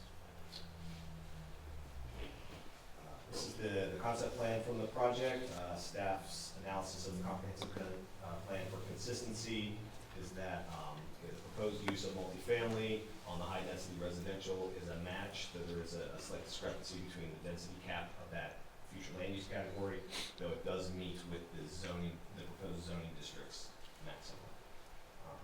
The vehicle circulation network is being fulfilled by this project. Basically, the realignment of Burlington Mills, which has actually created these two projects. They're properties that are separated from one another. And then the side pathing and greenway connections that would be connected through here will fulfill those plan objectives. Traffic analysis was performed here. We do have Matthew Peach from Stantec here, the consultant who provided that TIA. He can answer any questions that you might have, so I won't get into those numbers too much here. Just showing you that the weekday daily trips from the multifamily would have been would be 1,870. The planning board did hear this rezoning, and they made a positive recommendation of 6-0. That was about 5 weeks ago, I believe. Staff recommendation is for approval as it's found that this is generally consistent with the comprehensive plan for those two land uses, again, high-density residential on the 4724 property, site area A, and then commercial uses on the site area B. These uses are also basically consistent with the approved rezonings that the board has made in the past as well. The site area B is basically unchanged. The site area A, that was more of a residential care facility as opposed to market rate apartments, but it was high-density residential. This proposal does have a higher unit count, though, and a higher traffic generator. So we do have motions here. So at this point, I would say I can take any questions for staff at this time, or we can invite the applicant up. The point of clarification, the previously approved zoning was for Arden, which was, do you remember the zoning, the unit capacity, and was it restricted, age restricted as well? I believe the units, they were actually ranked or rated in beds. It was 164, I want to say, and that's because the zoning use was residential care facility, which is much different than dwelling multifamily, which is what the LDO says for market rate apartments, and that's what the proposed use of this is today. So yeah, they were high density in the capacity of the numbers of persons who would be there, and it was residential, but they are two very different uses. No comparison from a traffic analysis or anything else? I'll let Matt Peach speak to the delta in the traffic between those two uses. Very different. Into your age-restricted question, residential care facility is inherently age-targeted, so that is the difference. Whereas the applicant has not mentioned anything about age cohort targeting or anything like that. I believe it is straight market rate. So, are there any other questions for staff? I do. Just one quick question about density. So if I read or understood correctly, 17 units per acre. Does that sound correct to you, or roughly? It will over exceed the That was comp plan? 25.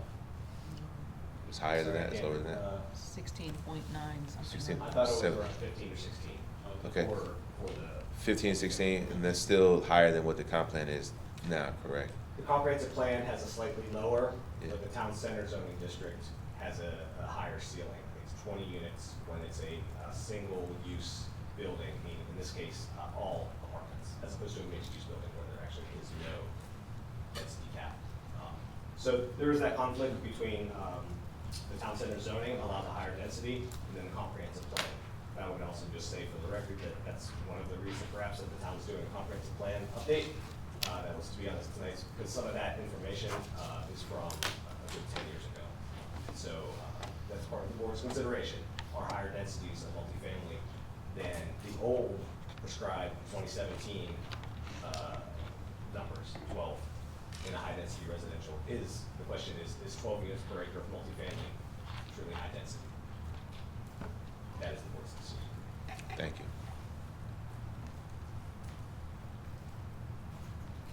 Any other questions for Mike? Okay. All right. And you said the applicant has a Yeah. presentation. Want to come up? Mr. Frederick, come on up, introduce himself. Come up and introduce yourself, if you would, please. State his last.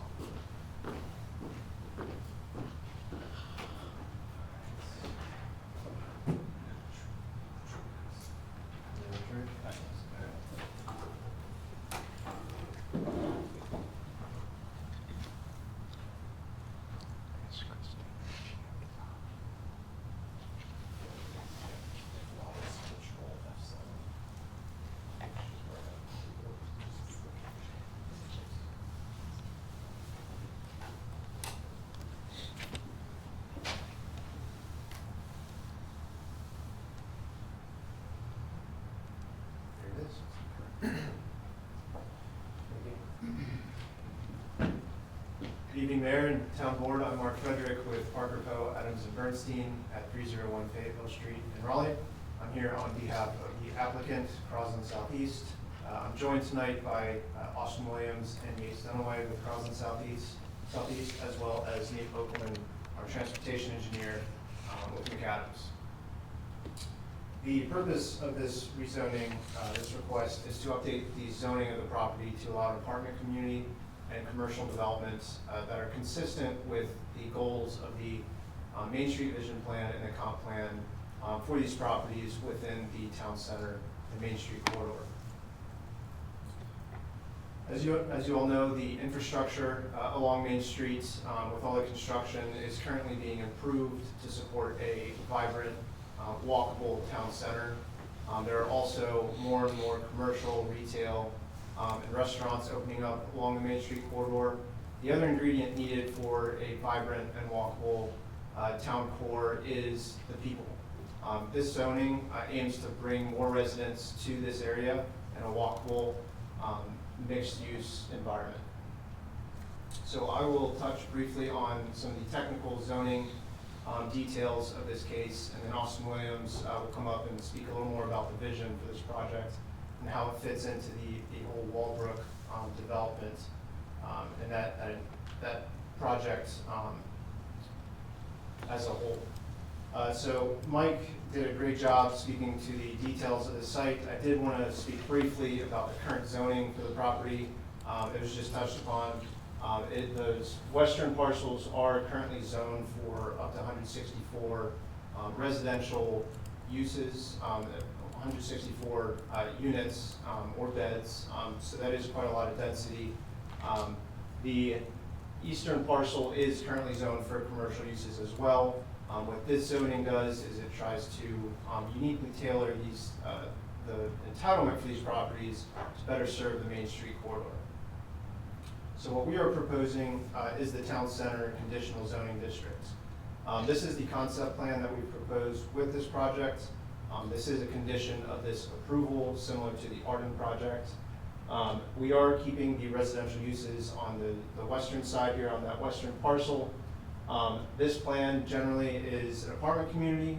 Those are 4-story buildings with a maximum of 280 units. This plan specifically has 264, but we wanted a little bit of flexibility to go up or down there just a little bit as the full details of this plan get developed. The buildings are pulled up to the recently realigned Burlington Mills Road, consistent with that town center, those development standards to create that more walkable, pedestrian-friendly environment. The site area B is, we have included zoning conditions to restrict those uses to just commercial uses, retail uses that are appropriate for its location along Main Street. Also note that there is a proposed greenway connection along the southern end of the residential property that is consistent with the town's comprehensive plan. We have a total of 5 zoning conditions with this project. The first one ensures that development of the property is consistent with the concept plan you see. And then the second one, this is a more recent addition. This condition is essentially a response to a recently submitted rezoning across the street, the Wake Med property, or the Wake Med project. This will allow administrative amendments to the concept plan to accommodate the town's transportation, community transportation plan. I'll go in a little more detail on that on the next slide, but this will allow those administrative amendments to make sure that this site can accommodate new intersections and new streets coming through this area. The third condition is that restriction on the density, so no more than 280 units on that western parcel. The fourth condition was a response to discussions with staff and the neighbors and what we thought was appropriate on that western boundary of the residential site. This requires a 6-foot tall privacy fence along that entire boundary between this apartment community and the middle school there. Finally, the last condition here is just the restriction on certain uses that we do not think are appropriate or needed on that commercial site. So these are uses, we limited it to non-residential uses only, and removed some noxious commercial uses. So going back to the second condition about the transportation plan, again, that zoning condition allows administrative amendments to the concept plan only to that western parcel to accommodate any new roads required by the transportation plan, which is on the left-hand side of your screen. So Burlington Mills Road, that was just realigned, and this project was able to accommodate that and was designed around that. But the primary issue right now is Granite Falls Boulevard. As that road is extended all the way to this parcel, that wasn't very certain for the near future up until recently when that Wake Med rezoning case was submitted, which would ultimately build that street. So now that becomes a real part of the conversation, and that would likely impact the current access points we are showing on the concept plan right now. So the condition we built is to allow those administrative amendments to the concept plan, but only limited to basically shifting those access points. So there won't be any changes to the uses on the sites or really the overall layout. Most likely it would be shifting the access points in those buildings along Burlington Mills Road, just a little bit to accommodate a new four-way intersection at this property's frontage.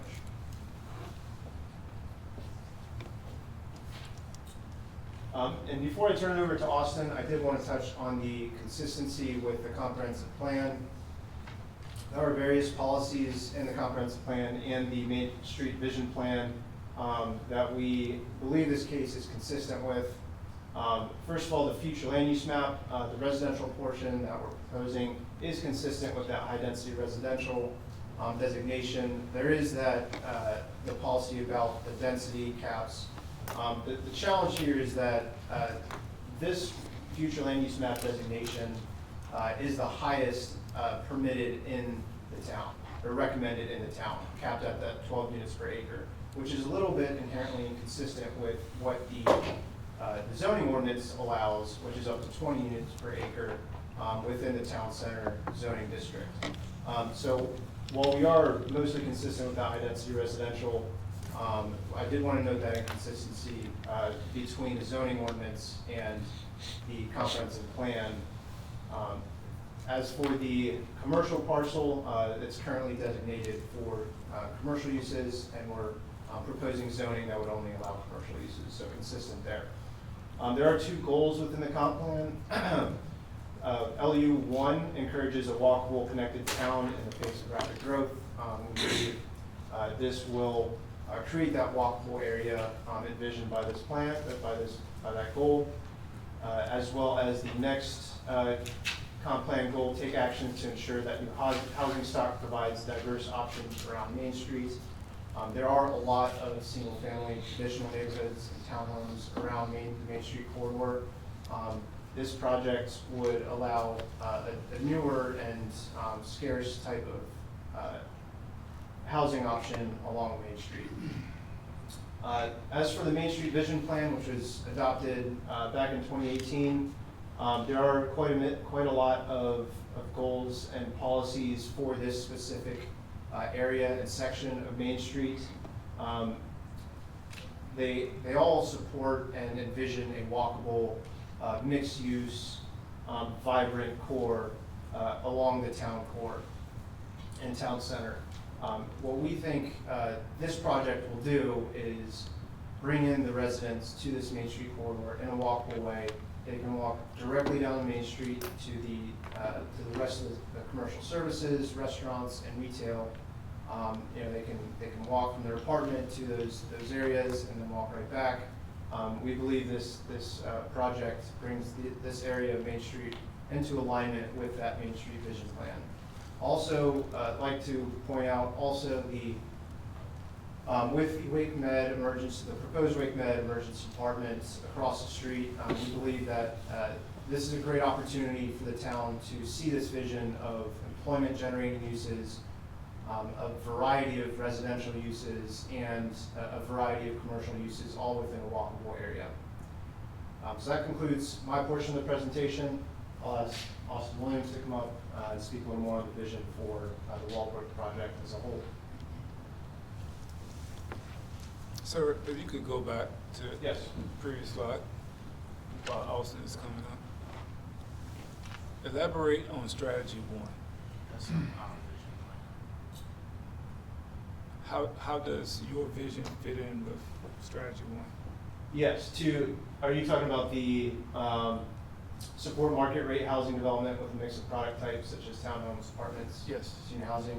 Yes, we'd be adding that key component of apartments, market rate apartments, to create that mix of residential uses within that area. Is there a certain number that you have blocked off for seniors, veterans, those and workforce?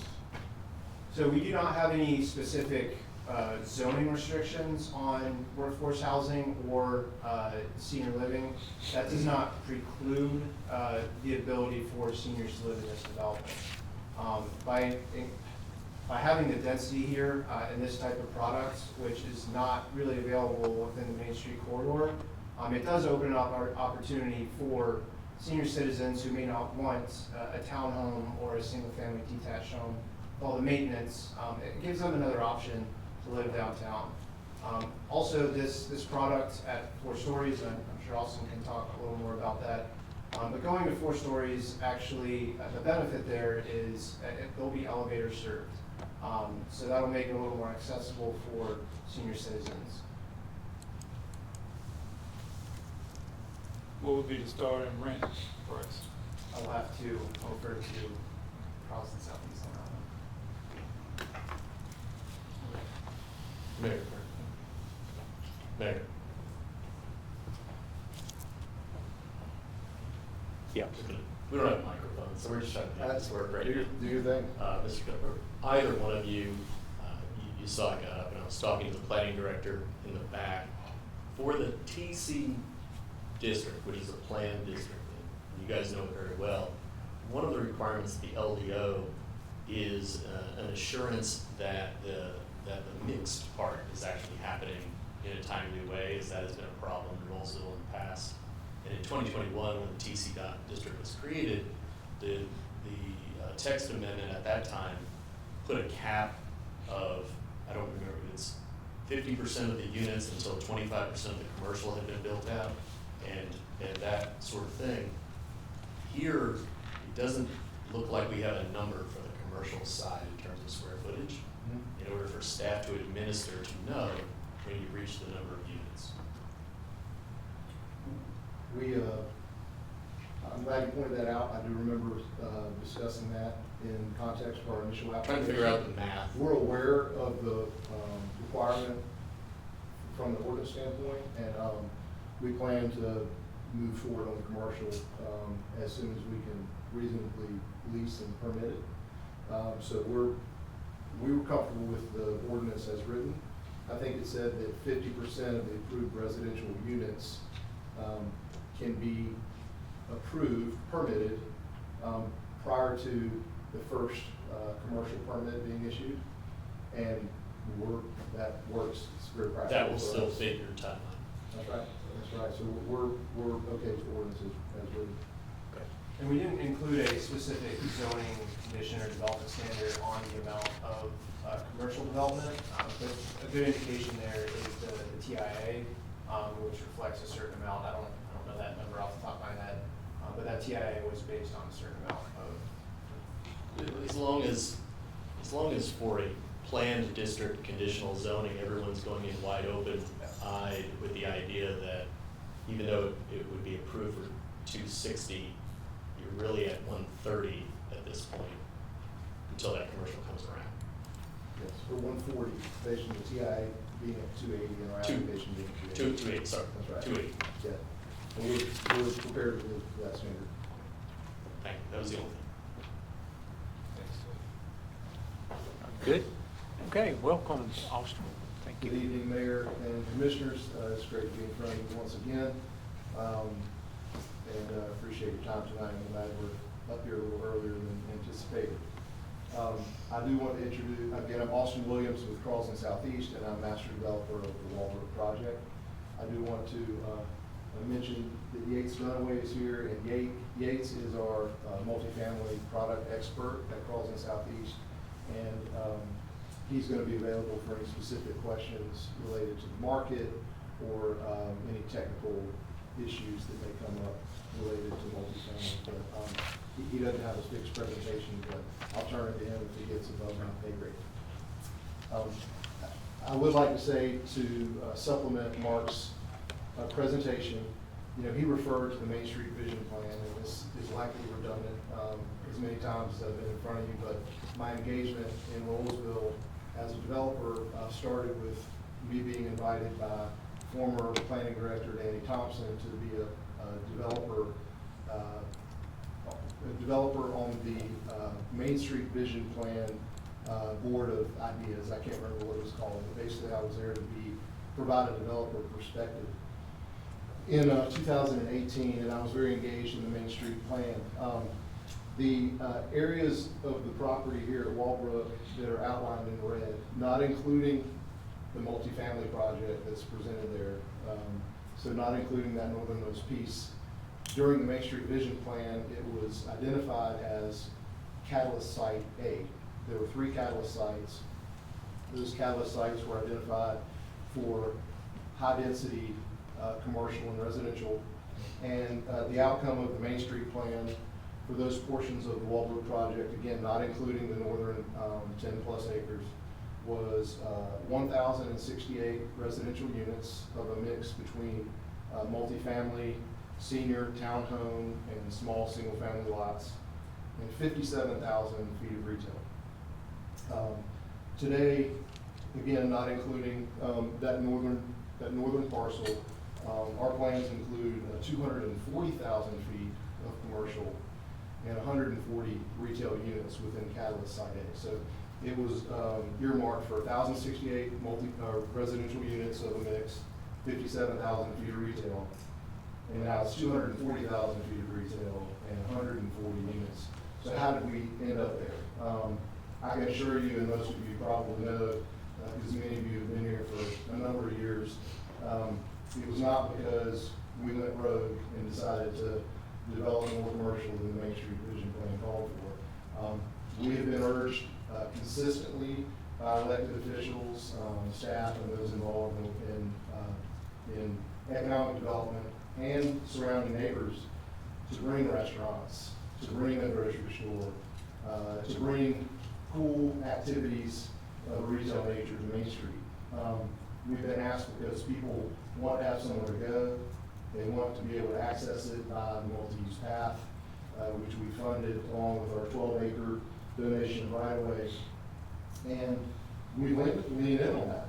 And I'm told that even if we fulfill our vision of 240,000 feet of commercial, from a calculation standpoint of what would be the healthy relationship between residential and commercial in Rolesville, from a tax base standpoint, Rolesville will still be meaningfully short. So we've been asked to deliver as much as we possibly can, and that's certainly what we've done.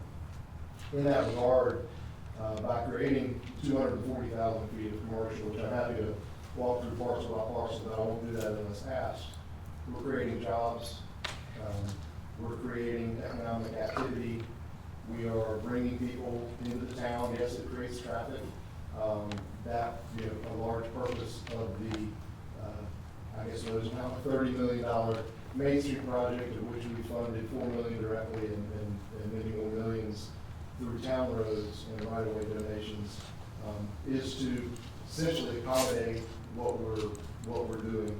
And we have a traffic impact analysis approved by HCDOT currently that accommodates these square footages. I brought a couple slides just because I don't expect everyone to really stay up to speed with our retailer announcements, but it dawned on me that while folks can see the Publix and they see Five Guys and see Jersey Mike's about to open, you may not be aware of the other tenants that we're bringing into the fold. So in addition to another 16,000 feet of restaurant-focused retail, that we're looking to bring in front of the townhome component. We've signed a lease with two really cool tenants that we're excited about, in addition to a Mexican restaurant that I don't have slides for. But I wanted to announce the coming of the Pub Hub.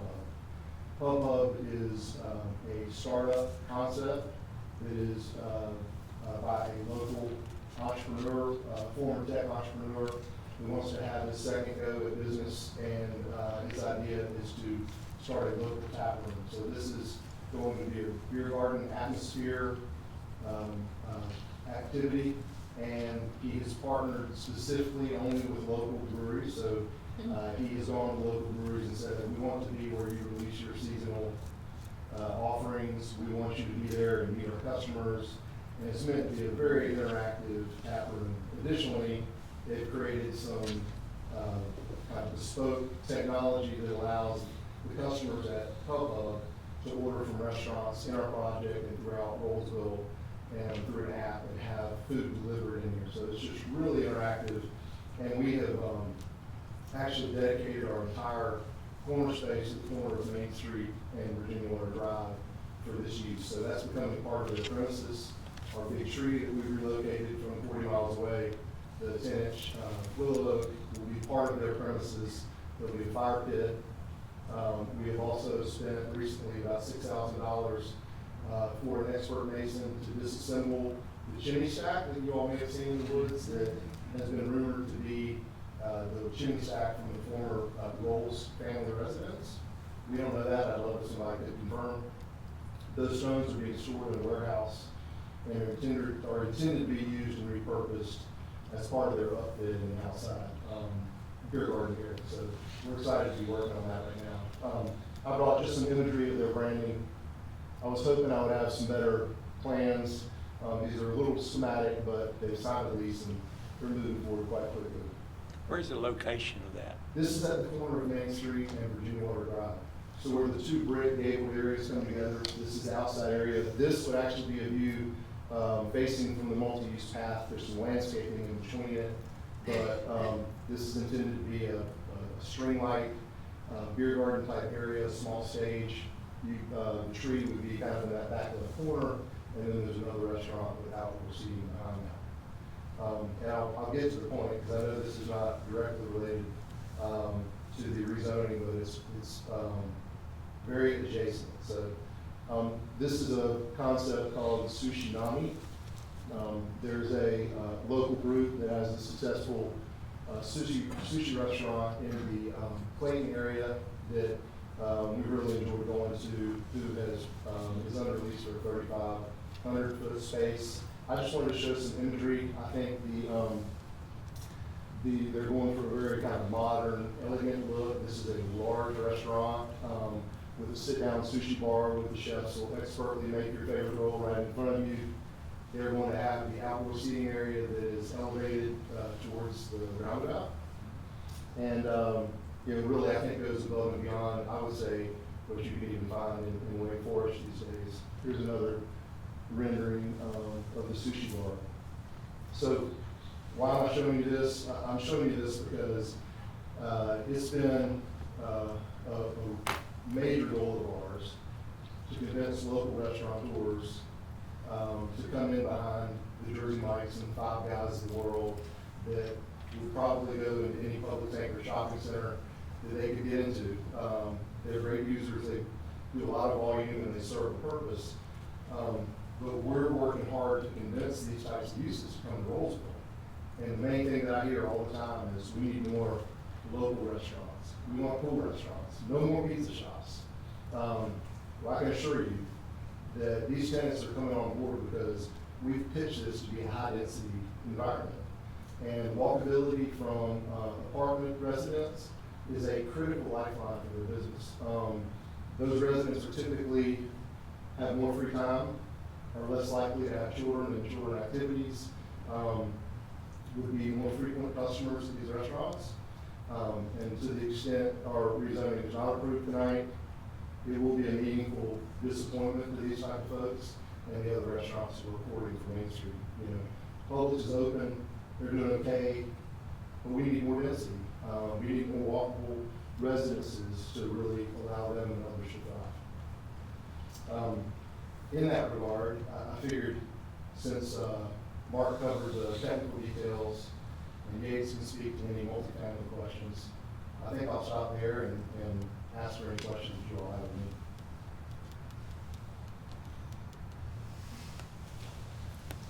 me. Since I don't hear anybody speaking up, let me see if any public want to speak, and I'll give you a chance to come back, and so maybe some questions come up from the public. So with that said, I don't have anything you want to add, Mike, before I call the public up? Yeah, not at this moment. I think the question of administratability, there is some uses. Gotcha. And we really didn't have any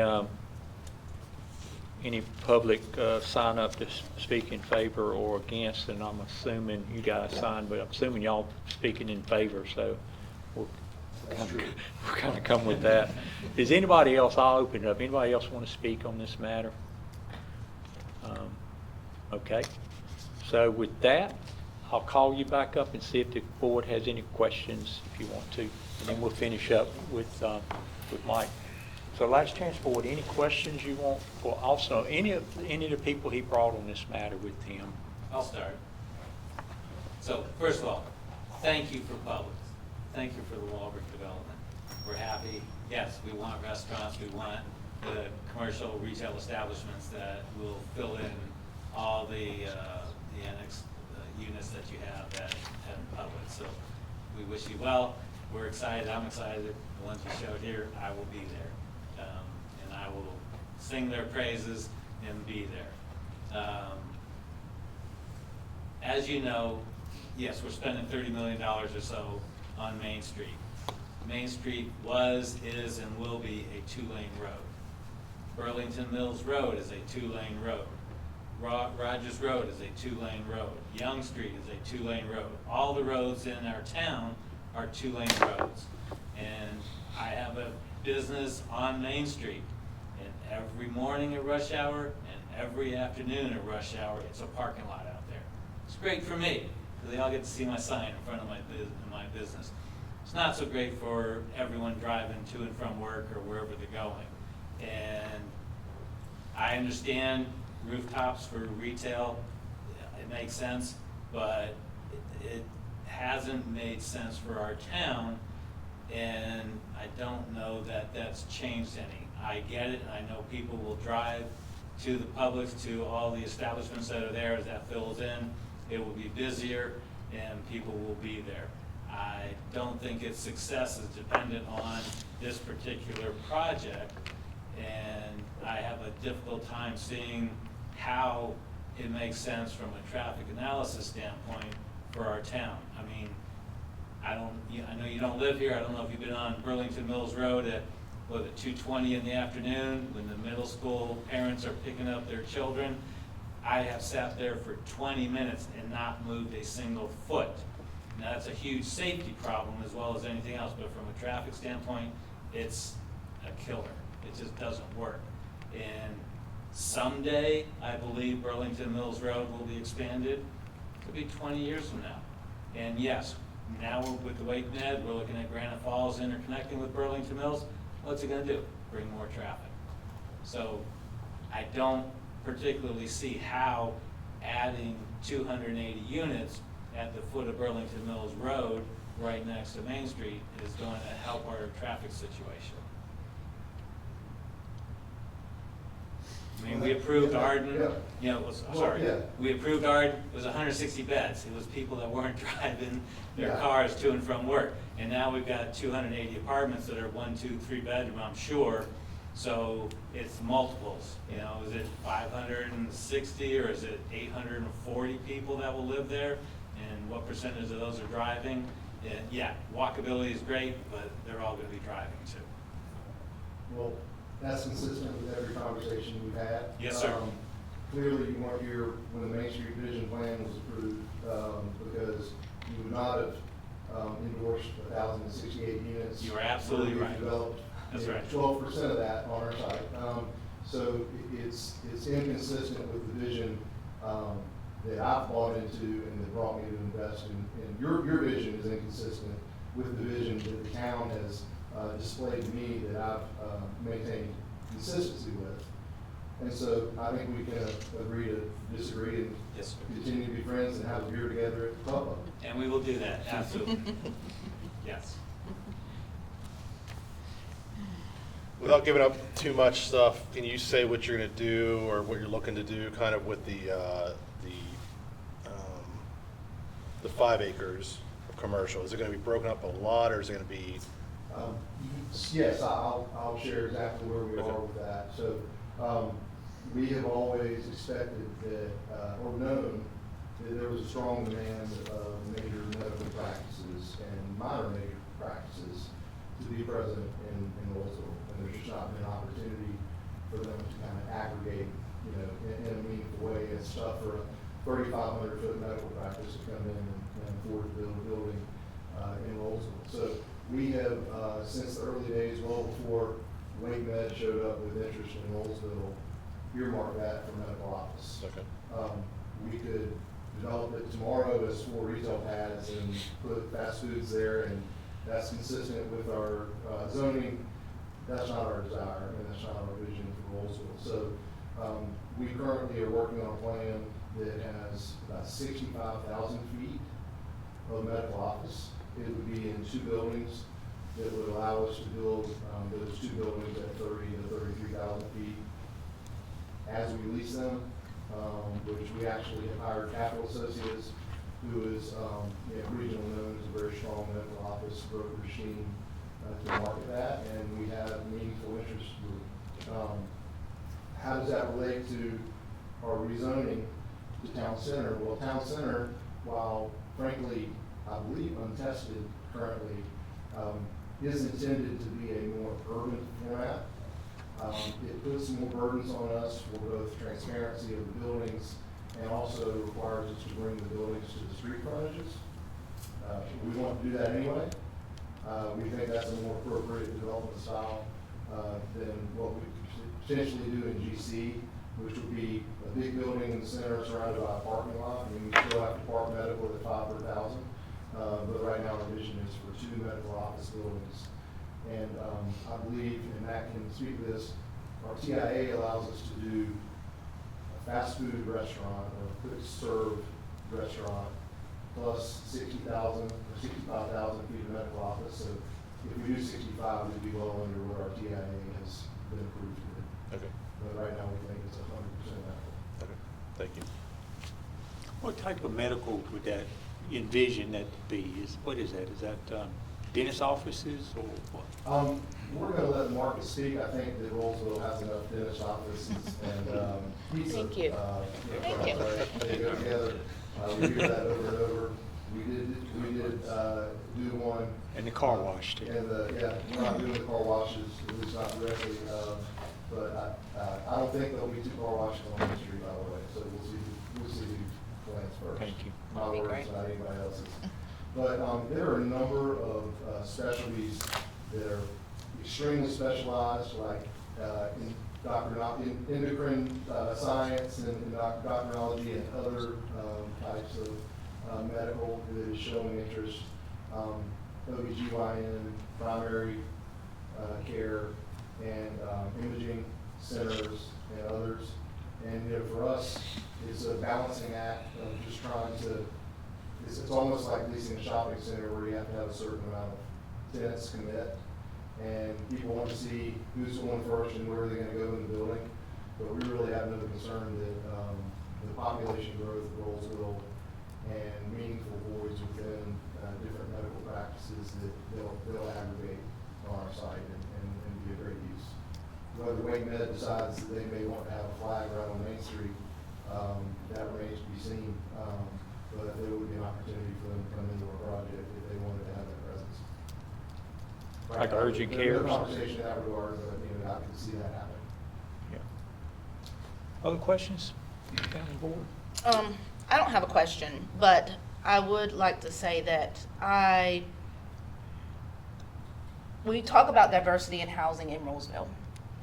Apartments is a different type of housing So it does lend to the diversity in housing in Rolesville. The people that can live there, anybody, as you've stated, including seniors, Michael Paul, which would be 55 and up. So I think that part of our issue has been a distinction between 55 and up senior housing and affordable senior housing. So this would evidently be open to anyone that's 55 and up to live there as well. This would be market rate, isn't it? So where it is on Burlington Mills Road, once Burlington Mills Road is open, of course they would take Burlington Mills, but then they also can go out the other way of Burlington Mills towards Forestville and all those. There's more than one way out than just Burlington Mills, because I was looking at that to see, okay, where are the most people gonna go and which way are they gonna go? So I think, I tried to think where else would we put apartments in Rolesville? And the spot where it is lends to multiple exits from what I saw. And so I do like the idea of apartments because I am definitely for housing for everybody or whoever can afford the market type of housing. So I think that it is needed in Rolesville to lend to the diversity that we've all been speaking about so much, the diversity in housing. So I think this is a type of housing that is needed. And I do understand the marketing, and I do understand how the businesses need those people. And if they live there, then they'd rather walk. They may rather walk than drive over there. So that cuts down on some of the extra traffic. But Michael, I give it to you. The traffic is horrible. But once it opens, what is that going to look like once Burlington Mills is opened? So I try to, again, decipher the traffic TIA. So that's a whole nother conversation. But I think the diversity in housing is what we need here in Rolesville that could be open to anyone that's going to live there. That's my 2 cents. In response? You have, okay. Yes, I agree, and we do anticipate 2 access points regardless of whether Granite Falls accelerates our condition that allows us, it just states, I think probably the obvious, that if DOT is reviewing a TIA for Wake Med at some point in the future, or the town is reviewing a plan that actually designates and determines how Granite Falls connects with Burlington Mills Road, that's a critical piece of information that we currently don't have, and we would welcome, sharing that connection. But we would still likely maintain a right-in, right-out only, I would guess, at what is now the main intersection. And this is, again, me repeating what I've heard from the town over the years, but my understanding is that the town's construction of Granite Falls Boulevard has always intended to reduce cut-through traffic on the rest of Main Street that is trying to get to Rogers Road and go into Wake Forest, which is kind of, at least was a traffic pattern prior to Main Street being torn up, which we're a part of, but it's just been, through traffic has been reduced quite a bit. But over the long term, that Granite Falls connection will be a great opportunity for us to have a safer long-term connection, potentially signalized at some point, that I think would improve upon what we presented tonight from a traffic standpoint. But we want flexibility to do that traffic impact analyses as we wait to see what really comes forth with the Wake Med plan. So we'll be paying very close attention. And I think you should heavily market to the Wake Med employees so they can walk to work, so that's less traffic on the streets. Absolutely. Everybody that walks to Publix or walks to one of our restaurants will be cars that will not be on the road. My question, and thank you again for sharing, it's just looking at the TIA report, and it is very comprehensive. Every suggestion that they have made are obviously you're considering or will be putting into the plan in terms of execution in regards to the turns, the construction that they're asking about from Burlington Mills, Access A and Access B. So I just want to make sure that that's clear, that that's some of the standard of what you're going to be doing as part of the project. Yeah, I think it's safe to say that we will never receive traffic permits without satisfying NCDOT owner comments. So the technical questions about site visibility and storage lanes, we intend to fully comply, as we have throughout the rest of the world. I would like to ask Matt something real quick. Is there, it's, sometimes I like to try to simplify it for my own self, but is there something that we're missing from a traffic perspective that we need to go ahead and vet out now that would allow for future growth and/or to delineate as much traffic as possible? Because I see the technical stuff here and it makes sense to me, but from a citizen perspective, is there another way that we're not discussing that we need to put on the table now to make sure that this is functioning the way that we should for our citizens? Sure, that's a great question. So if we compare this to Arden, right? One of the benefits to this plan is that it's got multiple access points. So we are dispersing traffic a little bit better than Arden. Arden only had one access point, right? However, this plan that you see today does have a higher number of units, and the units are also not age restricted, so it does generate higher traffic.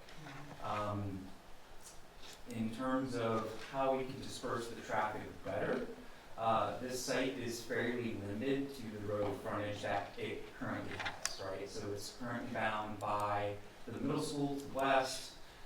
It does have a lot of frontage along Burlington Mills Road, but that's kind of the extent of it. So we are pretty limited as to where you are able to put driveways to disperse traffic. If we kind of go back to the plan, as you can see, you've got Burlington Mills Road, and if there were a back outlet that the applicant could connect to, that would disperse traffic, but unfortunately that availability is not there due to constriction with the middle school and the other land uses surrounding. Okay. Great question. Thank you. Yeah.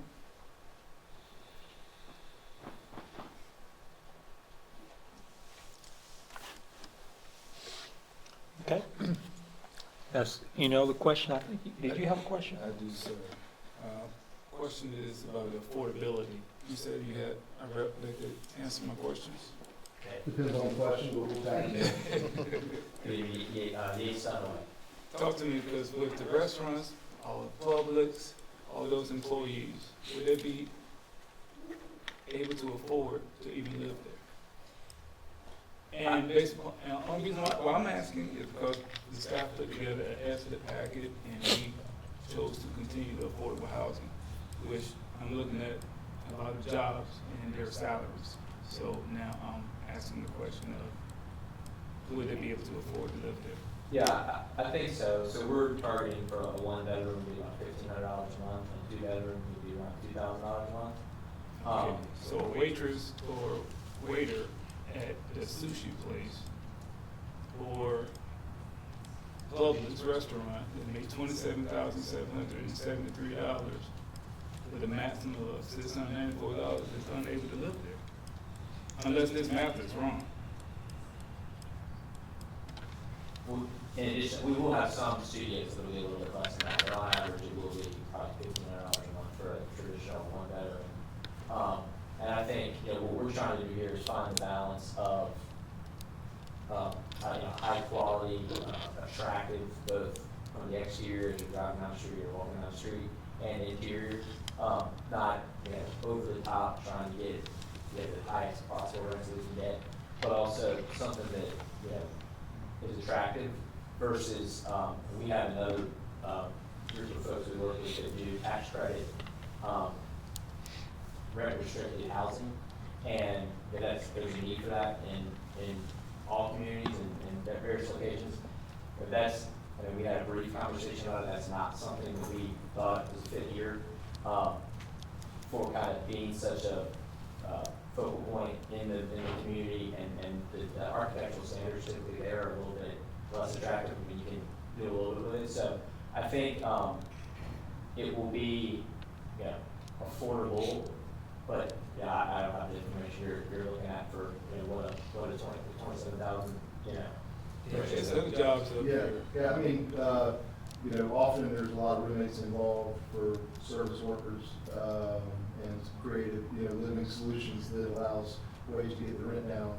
But just in case it's not obvious, we don't just arbitrarily set rents, you know, based on, you know, what we'd like to charge. The reality is that the specific number that today that we're required to underwrite in order to justify a multifamily project is a 6.5% return on every dollar spent. If we can't achieve a 6.5% return, or let's call it $65 for every $1,000 that we spend to get a project done, that includes buying land, blasting rock, building access points, any amenity that we want to put into it, like a dog park, like we gotta get a return on everything. If we can't receive on a net cash flow basis 6.5% on every dollar spent, then we don't put a shovel in the ground, period. And that's why Ardent didn't put a shovel in the ground. And so we have to enter deep, detailed analysis before we can obtain a bank loan or even obtain you know, investment dollars from our own sources and from external sources. And so it's really a balancing act. You're trying to figure out how small you make the units, what do you leave out in order to be able to meet the market. And if we don't meet the market and we can't achieve those returns, then we're out of it. So we will do incredible amounts of analysis to make sure that we're bringing something to the table that can work. You know, it's hard for me to imagine as I look at it sometimes. I'm like, I think back on my 20s, think back on my later teen years, my college years, and I'm like, how in the world can anybody afford $1,000, $1,500, $2,000 rent? You know, the reality is, we're not planning to build a luxury apartment project. We want the aesthetic to be consistent with what you already see that we delivered on Main Street, which I would say is higher than even code requires and higher than most developers doing the publics would likely deliver. We want to keep that going while also making sure that we don't outstrip the demand for folks. But the reality is we can't build anything in Rolesville or anywhere as far as new construction at today's prices and today's interest rates and lease it at $500 or $1,000 a month. Now, we do that through affordable housing, and we've put thousands of units on the ground in North Carolina over the last few years through tax credits. This is not a tax credit product.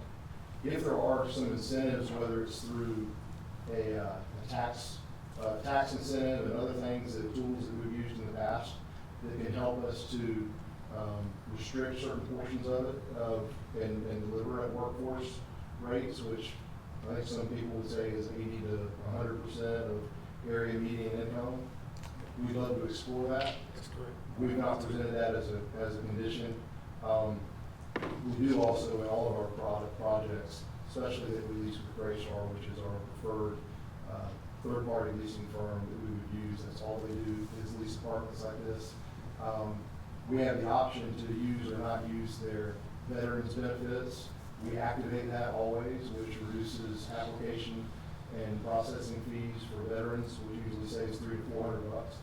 And we activate what we call the preferred employer discount for veterans. So for veterans, it'd be kind of like if Wake Med's across the street, we would offer a Wake Med preferred employer discount. We may do that for counter Rolesville employees or what have you, but we always do that for veterans, which does provide monthly savings compared to the average street rate for anybody that walks into it. And we'd love to talk further about opportunities to incentivize and get rents down, but we have to meet a minimum return or we won't move forward. Would you be able to share if you did 90% of your, the next time we talk, I'm assuming that 90% of your apartments are rented at market rate and 10% were at affordable housing?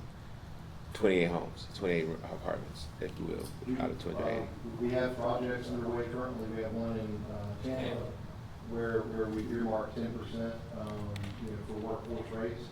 Now, we've not investigated what the AMI is for this area, so I'm not prepared with the numbers, but, I would be interested to see that, because I mean, there's gotta be some level of balance that we can bring to at least to have the conversation, so. Let me say this, because I may be checked by other commissioners, and I've known most others longer than I know you. Every time we stood up here and said, we'll look into something, it's never been lip service. We've done it and gone beyond, and so, to tell you that we'll investigate an opportunity to earmark a certain percentage at workforce rates, I assure you that we'll do that. I appreciate that. One other thing, just, Wake Forest is real close to us. They have over 7,000 apartments. Last summer, I had a summer intern, and I had her call 2 dozen apartment complexes. They all had availability, and they started at $1,200 a month for one bed. That's last summer. We have one other apartment complex here on Main Street. It has 188 units. They opened it up for leasing 10 months ago, and they have about a third of it rented so far. Granted, it's right near the intersection, which just opened, so we're all thankful that it's open now, and that probably has something to do with it. But there's a concern about, renting out the units as well. Gates has done a deep dive, as it should, on Wake Forest, and you can see from the details. I do want to be clear that an approval tonight would most likely put us in a position for a groundbreaking or delivery to the market that would be well over 2 years from now. Do you want to speak to the development in Wake Forest? Yeah, and I think, the Cobblestone Village community you're talking about is a little bit of a different unique situation to Wake Forest. But yeah, Wake Forest, saw, a lot of new apartments over the last 3 or 4 years. A lot of markets in the country did. And those communities, I've recently checked, the ones that were new are now approaching, 85–90% occupancy. So the sort of supply wave that Wake Forest is looking like it's coming to a stabilization. The ones that are a little bit older have actually held, in the low to mid-90s occupancy rate. But I do think, to Austin's point, this project, the first move-ins to happen, I would say the best case would be 2 years from now. So no, we're not worried at all about occupancy, especially the hospital coming in, we've already touched on. And then, but I think Cobblestone Village has the construction both on the roadway and the retail tenants move in. I think it'll be fine. Our product's a little bit different. We'll have a pool, a little bit better amenities there. But we found in some of our other projects where the retail isn't open yet. And the residents are signing a 12-month lease, and they're like, well, if I'm going to be here for 8 months with no retail, and then 4 months, why am I? So I think it's a fair common question, but we're not concerned about any vacancy or when it's time to move in. I'll point out something that, again, may or may not be obvious, but the cost to build anything these days is astronomical. It's difficult. It's difficult to get it built, difficult to get it on the ground. Once it's on the ground, we're done from a development standpoint, right? So it's a matter of marketing and operating well. But if the town of Rolesville were to decide 5 years from now, that it makes sense to put a new multifamily on the ground, it's going to be at a much different and much higher cost than we are. So waiting, to have something that's walkable to Walbrook, the rent that we'll be delivering for each product just goes up the longer it takes to develop it, and the product that gets developed more near term will seem more affordable, and we've got pressure to maintain occupancy, which means that we have to meet the market. So it continually gets more expensive, and it'll be more expensive in the future than it is now. So I think it will be the right thing, the best thing for our project to see approval tonight. Any additional questions? No? Okay, thank you very much, I appreciate that. Before I close the public hearing, I think you want to make a comment? Come on, you gotta come up, you gotta come up. You want to make a comment? Just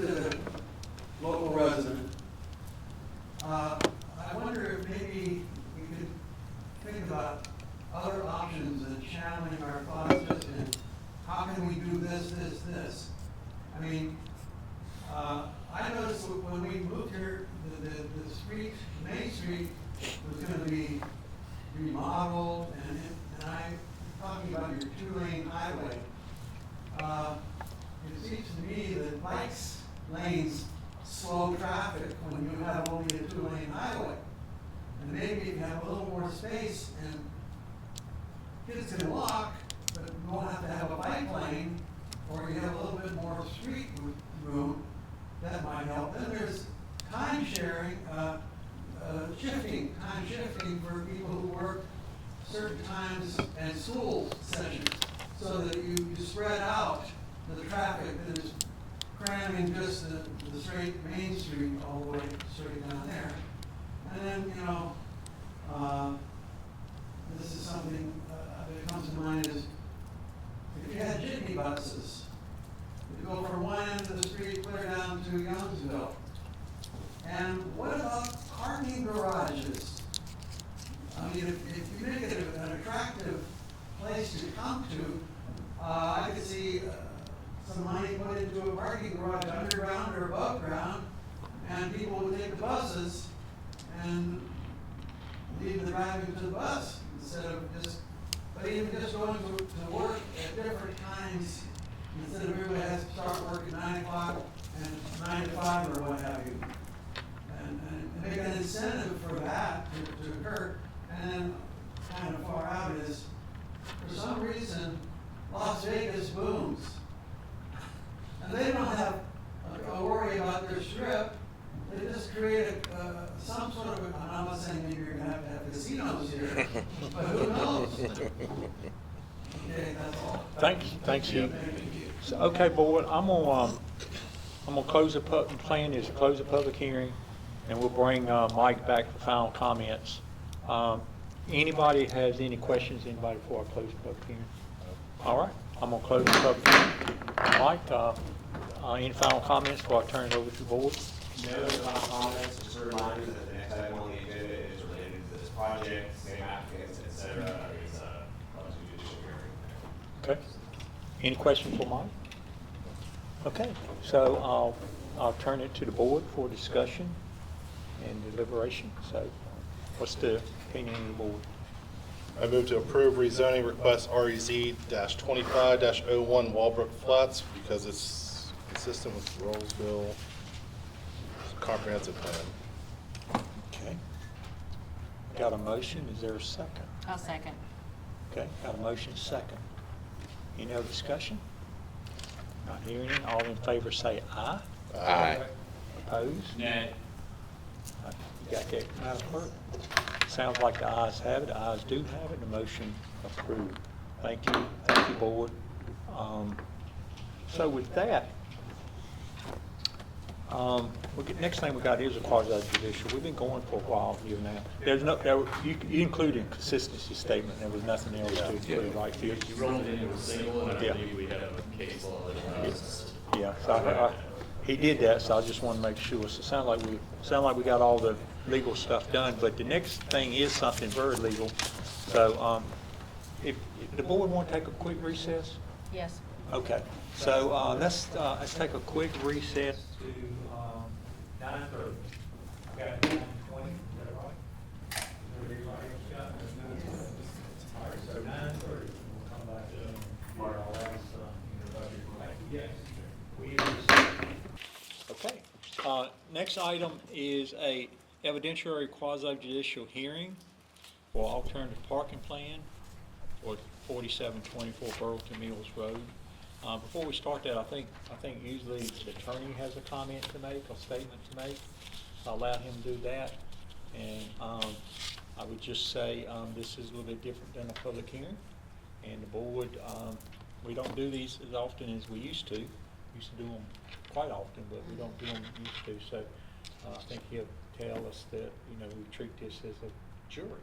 And everything has to be done legally and factual. You got to use facts. So with that, I'll turn it over to the attorney. Thank you, Mayor. Mike, is there a case number for this? No. It doesn't have a case number. So we're just using the mailing address as our docket. the street address is our docket number for this? Okay. All right. Hopefully the attorney in the audience heard that explanation. Thank you, Board. Evidentiary hearings, which were formerly known as quasi-judicial hearings, have characteristics similar to court proceedings. Decisions must be based only on the evidence presented by witnesses at the hearing and site visits by the Board, if any. Witnesses must testify under oath or affirmation. Witnesses must avoid all hearsay. Hearsay is testimony that the witness does not know from the witness's own direct observation, including that which someone else told the witness, or the use or introduction of signed petitions or letters. Evidence provided by witnesses must be competent and material to the issues before the Board. Parties have the right to cross-examine witnesses. There is a right to present rebuttal evidence. Parties may object to improper testimony. State law prohibits a person from giving opinions about scientific, technical, and other specialized subjects unless the person by knowledge, skill, experience, training, or education is in fact an expert on the subject. The person wanting to give an opinion as an expert must first state his or her qualifications to be an expert in a particular field. All right. State law specifically prohibits the Board from considering witness opinions that, quote, the use of property in a particular way would affect the value of other properties, or opinions that the increase in vehicular traffic resulting from a proposed development would pose a danger to the public safety unless the witness is an expert on that subject. Are there any questions so far as to what I've covered? All right, if not, we come to the Board's favorite part because it's the audience participation section, which is otherwise known as voir dire, literally to speak the truth. In an evidentiary hearing, the law requires that members of the Board considering an application are impartial decision makers. In order to protect the party's constitutional rights, I will now ask a series of questions to identify concerns that may disqualify a Board member. The Board may answer as a group. The mayor will acknowledge any Board member with a question or who raises a potential conflict. Answer as a group. Hopefully we'll go through these without any surprises, but we'll see. Question 1, did you form a fixed opinion regarding your decision in this matter prior to this hearing that is now not susceptible to change? And you can answer as a group. No. No. Do you have a close familial, business, or other associational relationship with any party or affected person in this hearing? No. Do you, or does a close familial, business, or association relationship of yours have a financial interest in the outcome of this hearing? No. Has anyone, including any party to this hearing, had private or ex parte communications with you prior to this hearing? No. If so, those discussions must be disclosed now. No. No, but I will say, can I say? Yep. I did have a conversation with Austin Williams about we just discussed. The zone The tax. flats, and repeatedly he did say, I cannot talk about the parking, so just wanted to put that out there. Bonus points to the applicant. Yes. All right. Well, not a conflict of interest per se. Site visits by a Board member should be disclosed. Has any Board member made a site visit to this location? No. And again, while not a conflict of interest per se, any Board member with specialized knowledge regarding the matter before the Board, for example, parking and traffic demand, or has come into that knowledge through their own investigation, should disclose that now by sharing it with the other Board members. Does anyone have specialized knowledge regarding this matter? No. Sir, I do want to go back to drive-by. Yeah. Everything that we do here, I go drive-by every Saturday. That's great. That is totally fine. If there is something material that you saw from your site visit, No, sir. then that should be disclosed to the rest of the Board so that everyone is working off the same set of facts. No, sir. Okay. With that, Mr. Mayor, that's all I have. Thank you. Appreciate that. Okay, Madam Clerk, can you administer oath to the witnesses? And I would ask anybody, if you think you want to be part of the procedure, please come up and swear yourself in.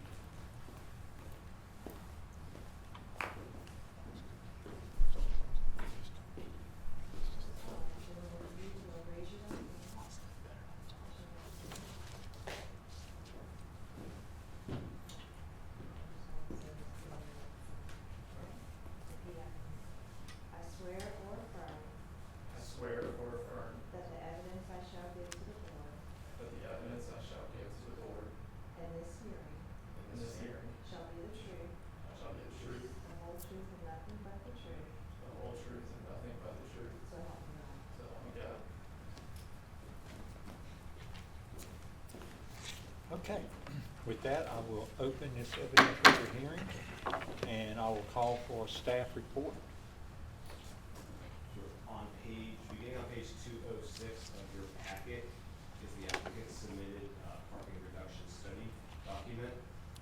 This is where they lay out their points in their research for requesting this parking reduction through the alternative parking plan section of the LDO.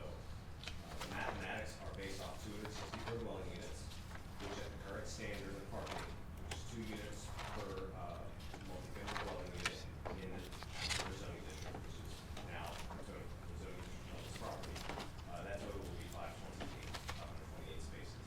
Their request is to use a parking factor of 1.5 spaces per multifamily dwelling unit. In essence, a 25% reduction, which results in 396 spaces. The applicant is here, and they can speak to the questions that are contained in LDO section 6.4.3. Alternative parking factor points there. There's nothing else for staff to introduce to the board. Rest of the applicant's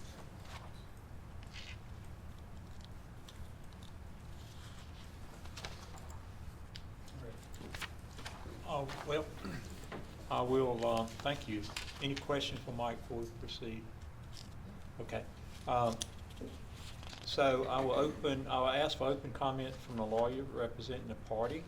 And then if you have anybody to, you want to present witness, would you please introduce them, and then we'll hear from them. Yes, good evening again. I'm Mark Frederick, here on behalf of the applicant, Crossing Southeast. I'm joined by Nate Copeland. He's our expert. I'll do a brief intro here and then get him to speak on this because I'm not an expert on parking. But as Mike described, this is an alternative parking rate for the Walnut Flats apartment community. We're requesting a rate of 1.5. And before we get to Nate, I'll ask that our application, the agenda packet, and all the attachments, parking study, and our presentation be accepted into the record. Great. Good. And the records show that the mayor acknowledged that that's been added to the record, Christina. Nate, could you please introduce yourself and then state your occupation, qualifications, education, and experience? Absolutely. Good evening. My name is Nate Copeland. Address is 621 Hillsborough Street in Raleigh. I'm the traffic engineering lead with McAdams. I have a bachelor's degree in civil engineering from NC State University. I'm a licensed civil engineer in the state of North Carolina, South Carolina, and Texas. I'm also certified as a professional traffic operations engineer. I've been practicing traffic engineering mostly here in North Carolina for the last 9 years. I do studies throughout the Southeast, but the majority of those have been here in North Carolina. As part of our traffic engineering role, we do both traffic studies as well as parking studies such as this, both from a reduction standpoint as well as downtown type parking studies for municipalities and private projects throughout North Carolina. I will offer Mr. Nate Copeland as an expert in the field of transportation engineering. Okay, I'll accept that. Okay. So we prepared the parking reduction study. I believe it was included in your agenda. So that parking study looks at the site similar to how a traffic study might. We utilize the ITE parking generation manual. You might be familiar with ITE already because of the trip generation manual that's oftentimes used within a TIA. Just the same as that ITE trip generation manual, the ITE parking generation manual looks at sites throughout the country. It looks at the specific type of site that you might have, the size of that site, and it collects data for those sites so that we can have a culmination of data that we can apply to various sites throughout that we might be looking at. So that ITE parking generation manual, we were able to have a detailed look at the anticipated peak parking demand for the project. So the whole purpose of this, as was stated in the last hearing. With the site's location here, the TC zoning, where we're looking at a mix of uses nearby, we're gonna have a different type of use versus your kind of your standard residential. Within the TC zoning, that 2 parking spaces per unit is just for all residential. But with utilizing the ITE parking generation manual, we're actually able to look at it just for the 4-story apartments like we were looking at here, and apply that to our site. So utilizing that ITE data, we found the average peak demand, and so that's throughout the week. We looked at both weekdays as well as Saturday, determined when that peak demand occurs. When it comes to parking, especially for residential, that actually is typically here in the weekday, as when most folks are at home. And it's at weekday at usually like 2 or 3 in the morning, because that's when those cars are parked at those residences. And so that found that peak parking demand to be 1.23 spaces per unit. We then applied that to the number of units, but also just looked at it from generally just from a rate perspective as well, so that it could be applied to the site if those unit counts were to, or the unit count for the development were to fluctuate any. One of the things that is very common within the industry is when we're looking at that peak parking demand, we want to add a buffer on top of that to account for any sort of influx in parking kind of beyond your normal peak, but also just have some additional spaces on site from an amenity standpoint. You don't want to have just 2 spaces vacant. You want to make sure that you have enough buffer in there so that folks can be driving through and find those spaces that they might be looking for. So we applied that 20% buffer on top, and that's what brought us to that 1.5 spaces per unit. A couple of things I wanted to highlight with that as well. When we were looking at the parking reduction here, that does not apply to our requirement for accessible spaces. We're still providing the number of accessible spaces that would be otherwise required for the site. And we're also not impacting any other modes of transportation as part of this request. This is again just looking at the vehicle parking spaces within the development here. That is the main pieces that I wanted to touch on. So happy to answer any questions that you may have. How many 1-bedroom units are we looking at for these 264 units? So within our IT parking generation manual, it allows us to split out whether or not there are 1 bedrooms or 2+ bedroom. We erred conservatively and just assumed everything was the larger units, because that would be more conservative, because those would be more likely to have additional parking spaces provided, or parking spaces needed for them. So we erred conservatively and just looked at them as all as the 2+ threshold. And how many accessible spaces are you required over and above the units per, or the spaces per unit? I don't have the exact quantity of the accessible spaces required. Again, because we are not requesting that to be deviated from. The focus of our study was the general number of spaces only. We would still be required to meet the LDO required amount of. Well, that's why I'm asking. I'm trying to calculate myself, and if you calculate everything as 2 bedrooms, then you have a 2-bedroom because you have 2 people at least. That's typically 2 cars. That's 560 cars, or 528, which, you know, when you drop it down to 325 or whatever, it doesn't make sense to me. So within the IT parking generation manual, it takes that into account. It looks at the number of whether or not there are more than 2 bedrooms. We're assuming they are at least 2 bedrooms for all of the project, because that errs conservatively there. I appreciate that. I'm looking at it as common sense. If you have 2 bedroom, typically you have 2 people living there. They're both adults. They're both going to have a car. So that doesn't square with the ITE, but I'm not looking at the ITE, you are. So But we're looking at reality and trying to see what makes sense, and that's why 528 plus the number of accessible spaces, accessory spaces, you know, that would be a number I'd look at, and then we're looking at how much you're reducing that by, and does that actually make sense? May I ask a question before you? Just looking at the traffic impact analysis, it was based upon 280 homes. I'm assuming it wasn't based upon the number of parking spots, correct? Correct, it just wasn't. So conceivably, this TIA would be less impactful because of less traffic?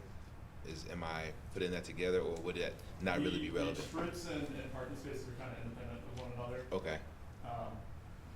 You can have trips within the development and parking spaces, and it's not a one-to-one correlation by deliveries.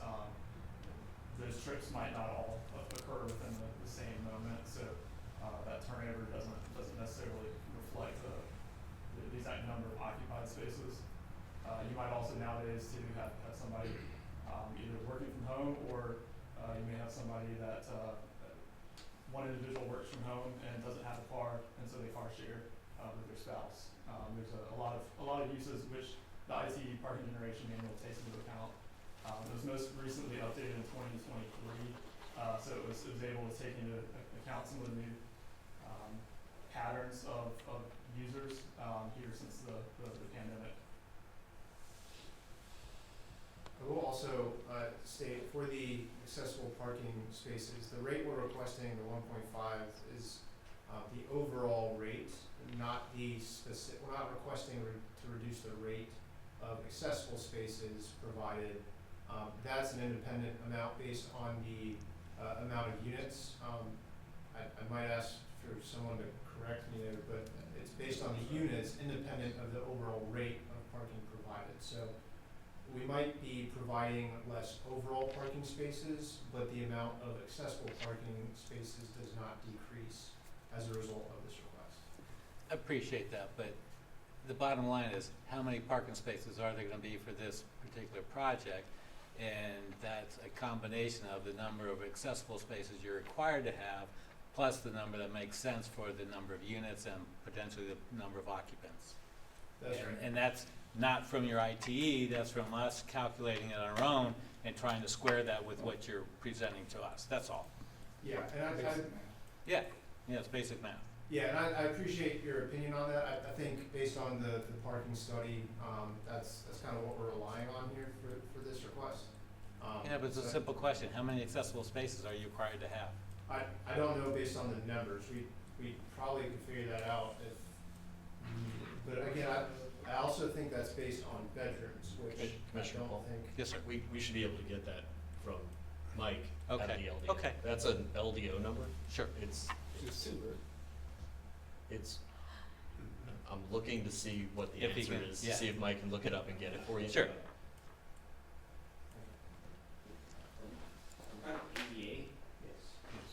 How many handicapped accessible parking spaces would be required under the LDO if this project were to be built out as approved during its rezoning case?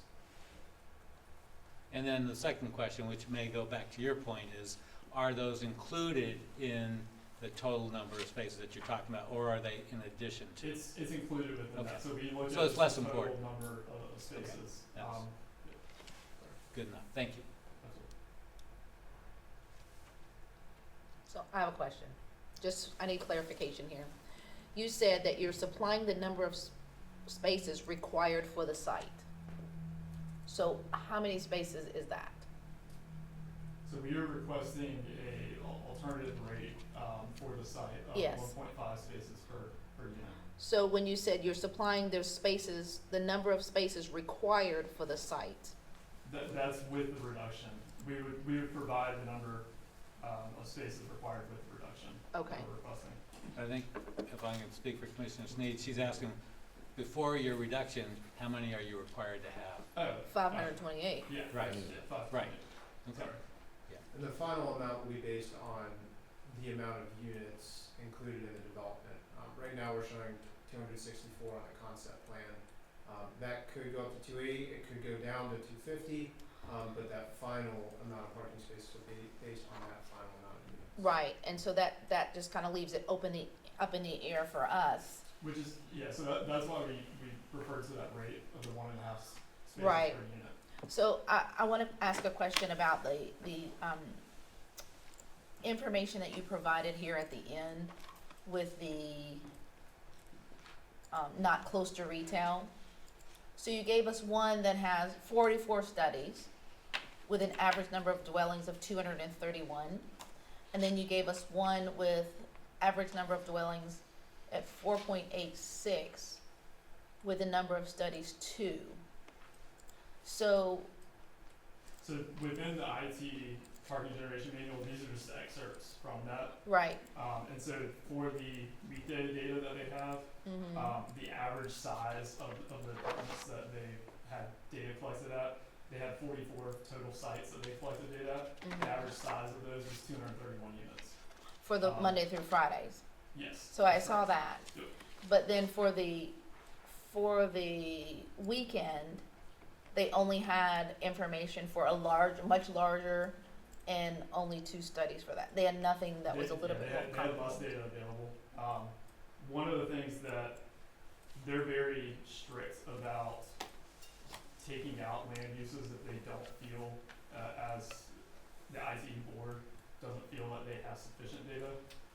They're always trying to get more, but they're also actively eliminating some of those if they are too old of data available. So I don't know the specifics of why they don't have more sites. That is what they've published within that manual. So let me ask one more question. So in here, just guide me through this one. I saw a formula. Yes. So that was, So there are 2 different ways, and this also pertains to the IT generation manual. There are 2 different ways that you can calculate, for this one, 2 different ways you can calculate peak parking demand. You can either utilize the rate, or you can utilize they call it the equation, but it's a fitted curve for that data. Essentially, they culminate all that data. They plot the rate, and then they plot a fitted curve. To have 2 different ways to look at that data. We went ahead and showed both. When you add in the 20% buffer, we went ahead and rounded them up, and they both round up to that 1.5 spaces per unit. I was wondering if the equation was the same across the board, or if there was a different equation. No, It's the same. It is the same for this land use. So I did the math too, and it did come out to 1.5. How do you factor roommates? So a 1-bedroom being shared by 2 adults? So that would be factored into the data that IT would have collected at the similar sites. Are there any restrictions by the proposed development on the number of individuals for a given size unit? That's generally limited to the amount of bedrooms per unit. I believe there's state requirements on that. I might have some of that on. Yeah, there are state requirements. I don't know off the top of that. We They're can pretty see. high though. I mean, they're pretty. He has to be sworn in. Get sworn in? He has to be sworn in. Oh, yeah. Was it? He No, wasn't he was sworn not. in. He was not sworn in. Can you proceed without him? While we have Yeah, a we can gap, proceed without, Okay. unless you. Mayor, Okay, yeah. while we have a gap in the testimony, while we do that, just a legal note. The board members' opinions regarding the operation of and the needs of an apartment community have no bearing on the decision that you're making today. Your assessment of the quality of the study or the expertise as to whether the individual is an expert or if their testimony is truthful is what you're assessing. But substituting your own judgment for your own experience with parking or traffic is inappropriate as a basis to make a decision. I can't use my opinion, which is I lived in a 2-bedroom apartment for a long time in Durham by myself. I then had a spouse who lived with me, and we had 2 cars, but we only drove one of them. The other one sat there. So we got rid of one of those cars. That's all very interesting as to my story. But I sometimes had one, and I sometimes had two. So in my universe of one person, about 1.5. You can't use that. Strict that testimony. Would you like us to proceed with our answer to that question? Are we swearing in someone? We'll swear him in.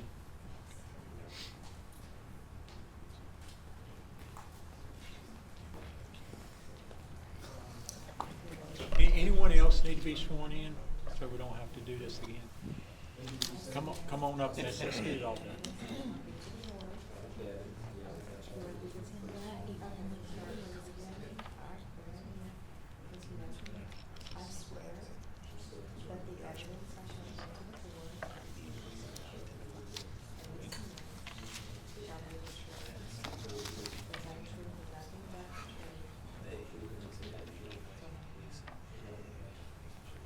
And Dave, I think that includes the town manager. He didn't get sworn in, so he can't add anything either, can he? Oh, I'm not adding anything. Just to be sure we all stay straight. Go ahead. Yes, could you please repeat the question? I think we've gotten Who had the a little question, distracted Mike? here, so. It was me, and don't worry about it. Okay.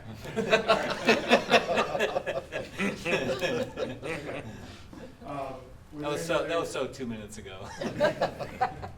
Okay, well, are there any other specific questions, before, we provide a conclusion here to our presentation? Yes. Simple questions. What is the total number of parking spaces to include handicap would be for the proposed 264 units? Or if we go to 280 units, what is the math? So the one, yeah, okay, here.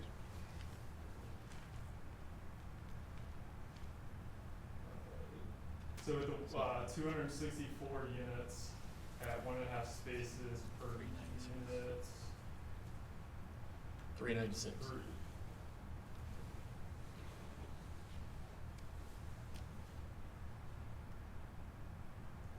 Yeah, 396, and if we're looking at 280, we're looking at 420. No. Is the proposed, can you go back to the last picture Yes. with the project on it? Yes. So with that proposed right there, you will have ample of enough space. Yes, so that is with the 264 units, so that's at 396 spaces. Does that include overage? That you spoke of a buffer. That includes overage for like guests? Yes, so that's what that buffer accounts for. So it would be on, the developers, it would be the developer's burden if they did increase the units to 280 to find somewhere to get those spaces on there.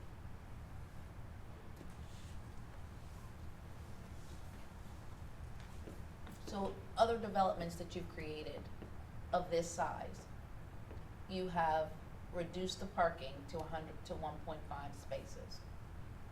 Yeah, so we look at it, usually we're looking at a site plan, and so we're able to look at it specifically for a number of spaces. We looked at this one more broadly by the rate, just because it is early in the process. But yes, that is consistent with what we. So after the project is built and people are living in here, what does the parking situation look like? Is So it? there's a 20% buffer above kind of their normal, evening, how many spaces are occupied. So does that still leave, even with that buffer, does that still leave Susie to park out on the street and not able to park in the development? Yeah, there are ample, I believe that's 20% accounts for roughly 70 spaces for that buffer. Okay. That they would be able to find this parking. Okay. And we can have, Austin and Yates come up to speak about kind of operations, on other projects as well, if that's needed. It's up to the board. So the amenities, the pool clubhouse and stuff, do they have its own parking or is it included in the count? It's included in that count, but they would have parking convenient to them, but it is included within that total number. The idea being if you live in the community, you're going to likely walk to the pool, but you do have that option in case you need to drive over for whatever reason. Or have a guest come over, the spaces would be there as well. Questions?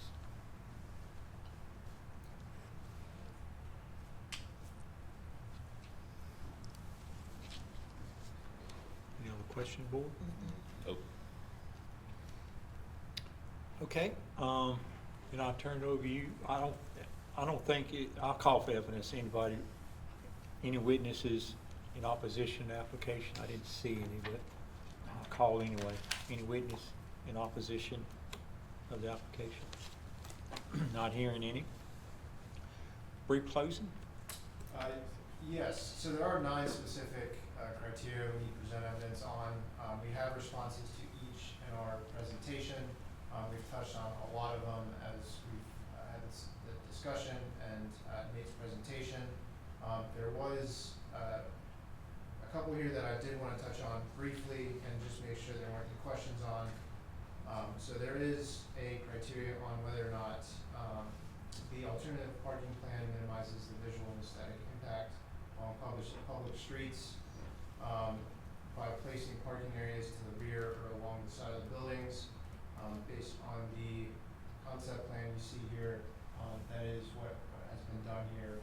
That is largely a result of the town center development standards, but this plan does utilize those standards to meet that approval criteria. So with that, we have presented material, competent, substantial evidence tonight, and we are requesting your approval. Thank you. Thank you, appreciate it. Okay, is any additional comments from the staff? No, not really. I thought it was maybe important to emphasize, because of the zoning of the property, the TC, it has a special unique parking standard. It is 2.0 per dwelling unit. In the LDO section 6.4 for parking requirements, let's say multiple family dwellings in another zoning district, not the TC that allows that use. There's a minimum required of 1.5 space per dwelling unit, plus a 0.10 guest parking space per unit. That's the minimum, and then the maximum is 2.5 per dwelling unit. So the TC has actually a more intense minimum, if you will, of 2 than any other zoning district that allows multifamily, which really I think we're talking about. General commercial zoning would be the only other zoning district that basically allows multifamily. But I just thought that's an important facet to know. The zoning district of this property, and it's not going off table 6.4.3.g, which you will only go to for all your parking standards, your calculations. The town center district is unique and special and has its own parking requirement for multifamily residential, and it's 2. So the minimum in TC is 2. If you were in another zoning district, it would be 1.5 plus 0.10 per unit, which is less than 2. So there's already a more aggressive parking requirement, truthfully, in TC, which is a mixed-use district, intended to be mixed use, and ostensibly should be having more walkability and things of that nature, and maybe where people don't have cars as much. So it is a bit of a unique thing. So that's, I think, another reason that the applicant has made this request, to bring it down more to actually the threshold of the minimal parking requirement that another zoning district would go by. Such as multifamily, as an apartment complex. Well, that's the use. In another development, in another zone. District. Exactly. It would be 1.5 As a minimum. plus the 0.1. Plus 0.1, so it's that's like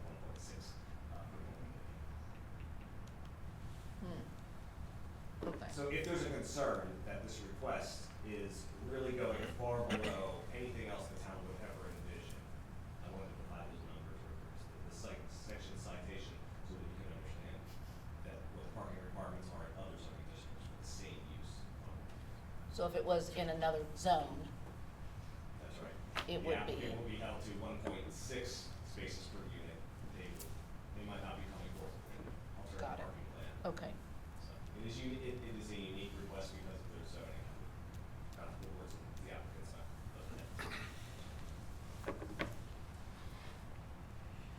But from the town's perspective, it sounds like it should be 1.6, not 1.5. The way the LDO is written, in any other zoning district that allows multifamily except TC, the standard would be the minimum required parking would be 1.6 per block. But does that 1.6 take in, is that 1.5 plus buffer Mhm. for those to equal the 1.6? Which is the minimum. Yeah, yeah. For the board's use, I believe the 2.0 for the TC district was arrived at due to the vertical mixed component of TC that is permitted. So you could end up with commercial going on the first floor and residential stacked on top, in which case you would have a different amount of parking need. Here it has been mixed horizontally rather than vertically. And vertically was the first time this was used and really was the model that the consultant had used, and it was what was employed in Cobblestone. So you might think 2 might have been reasonable in that setting. Got it. And they also requested and received an alternative parking plan. I don't remember what the reduction was. That's good information, thank you. I think every time we do a TC, it's alternative parking. Did you have a question? It was answered. Anything else? Okay, well, I'll make a statement now that this staff's done and the application and staff report are omitted into evidence. So, so with that, I will close the evidentiary hearing, and I will ask informal discussion of the board. Please keep the discussion focused on the evidence that was presented to you here, and after that, we'll call for a motion. So, informal discussion. Anybody want to start that?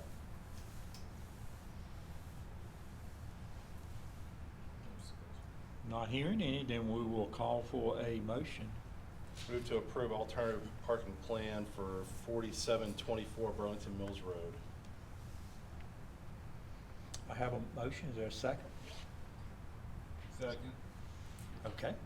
So, we have a motion and a second. It's a little bit different, but we'll have an opportunity to deliberate this. So let's keep the deliberation again, focus on the evidence that was presented. So anybody want to deliberate this? Not hearing any, then I'll call for vote. All in favor say aye. Aye. All opposed say no. Not hearing any no's there.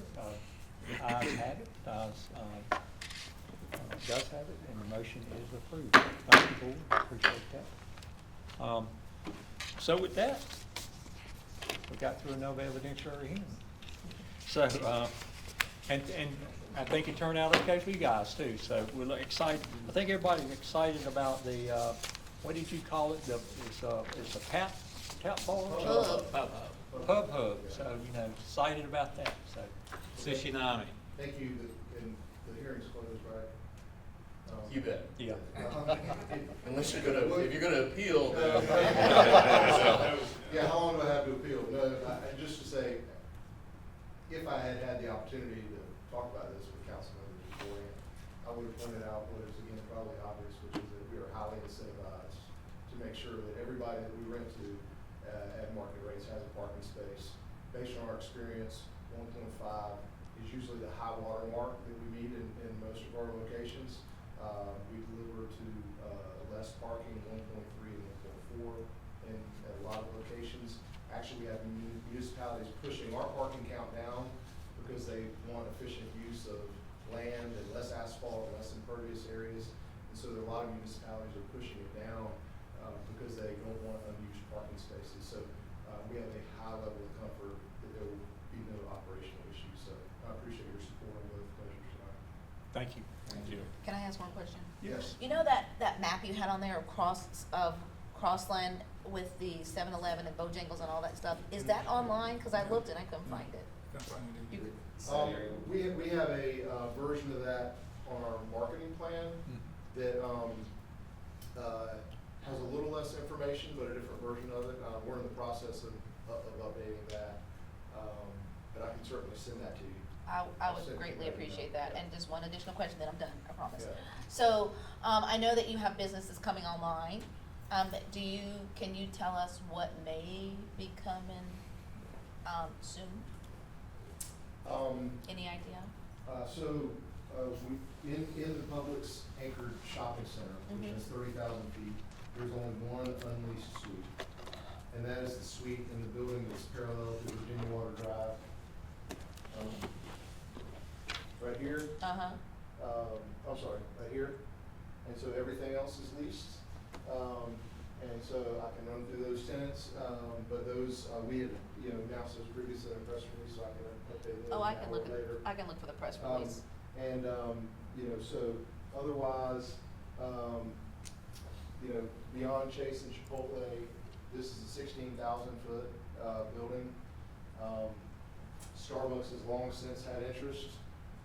They're closing stores, not opening them right now, but they want to be here. We'll see if that happens, but we're focused on breakfast-oriented concepts. As much food and beverage as we can practically park, as well as other, personal services like fitness and other things that we're hearing, the residents want. This right now is a future phase retail, and we don't have a tenant yet.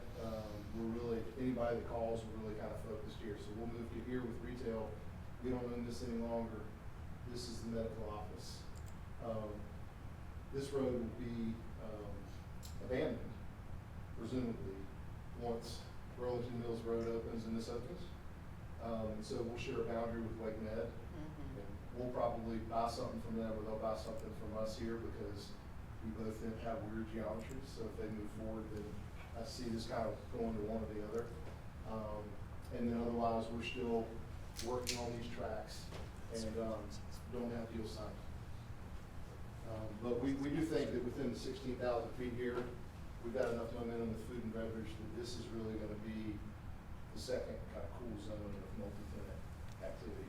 So we're pretty excited about that and think it'll be an amenity to the project. Well, thank you for taking the time to. No steakhouse here. No, and we've had a very difficult time getting larger format, specialty format, sit-down restaurants. We thought that's what would land here, and frankly, we just not had the interest. We thought that our watering hole would be more like a Hickory Tavern or Carolina Ale House, and there's nothing really like that up in Rolesville right now, and we think we have to get our phase one humming in order to start attracting the interest of some larger national tenants. But we're happy to have some of the smaller local tenants. We have to have some credit tenants in our bank and our investors required, but we want to sprinkle in as much local, local food and beverage as we can. I think that's great. The Hickory Taverns are closing, ain't they? Well, I just use them as a point of reference, but Yeah. I believe there's a lot of them over in the Charlotte market. I think one of Marshville closed. So just that type of, our idea has been a watering hole that is just as appropriate for the soccer team to come and have a team lunch with parents, or parents' night out, before or after a movie, in the same place. It's been hard. Pub-up, I think, is really gonna have to serve that purpose, especially since you can go in there and have food for Five Guys or Thursday night from the sushi restaurant at Pub-up, which just kind of provides a little bit of connectivity. And when will they be, are they already up and outfitting their space and all that? They're in design, Okay. so we expect they'll submit permits within about 30 or 45 days, and hopefully open in April of 2025. Oh, wow. And Sushi Nine is on similar track, as is the Mexican restaurant El Cafe. All right. Well, thank you much. Appreciate it. One last closing comment for you. I think we are interested in the 10% affordable type thing. If we can help you in that some way with the state, you let us know, because we are interested in talking about that. So. Yeah, we'll come back with some data-driven conversations about, what affordability, what constitutes affordability, and what we can do to get there, and what percentage of our units. Yeah. Thank you. Thanks again. Thank you. think we're wrapping up here, board. I think all the business is done, so I'll ask the town attorney, does he have a report, anything he wants to give? I do, thank you, Mayor. Last week, House Bill 926 passed both houses and then failed to receive the governor's signature, so that became law. There are a number of items in that regulatory relief bill that either directly or indirectly affect the town, and we're still looking at some of those impacts, but there will be some LDO amendments coming to you. One is an elimination of waiting periods. So if a person brings a zoning case to you and it is denied, they can now refile it the next day. There's no longer a requirement that they alter it. They can immediately refile. And the other is that the LDO currently has a limit on the height of flagpoles. That no longer is permitted without a quasi-judicial hearing if the flagpole will have a government flag on it, in which case presumably all government flags are unrestricted in both height and size. This was the fight that legislative fight out in Greenville, North Carolina, over a gigantic American flag, and the General Assembly decided that the gigantic American flag wins, and so that's now the law for North Carolina, that you can go as big as you want. Okay? So that's the legislative piece. What about the lot size thing? 760, that has not passed. Neither has our electronic publication, and neither has the downzoning reform. None of those things have passed. We had two action items for the board under old business that Med had brought us relating to contracting. And they were very different, but they're very important, and we've never talked about them. So very quickly, any construction contract for over $500,000 needs to go through what is called the formal bidding process, and needs to be awarded, if awarded at all, to the lowest responsible bidder. That's the end of the discussion with regard to that matter.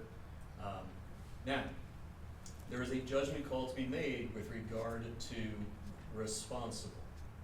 However, there is case law in that area, and it is one where the town attorney would be uncomfortable with the board substituting its judgment for the staff. If the staff has reviewed 5 packages, eliminated the ones that were non-responsive, or an individual who had no experience or had liens against them, and the board decided to go with the second lowest, determining that that person was more responsible. You can't do that. You just have to get over the hurdle. You don't have to be high over that hurdle. So that is a judgment call, and because of the size of those matters, for $500,000, they're always going to come to you. So it's going to seem as though you have no discretion, right? You're just stamping it. You do have discretion, and that is, you don't have to award the contract at all. And sometimes that is the right answer.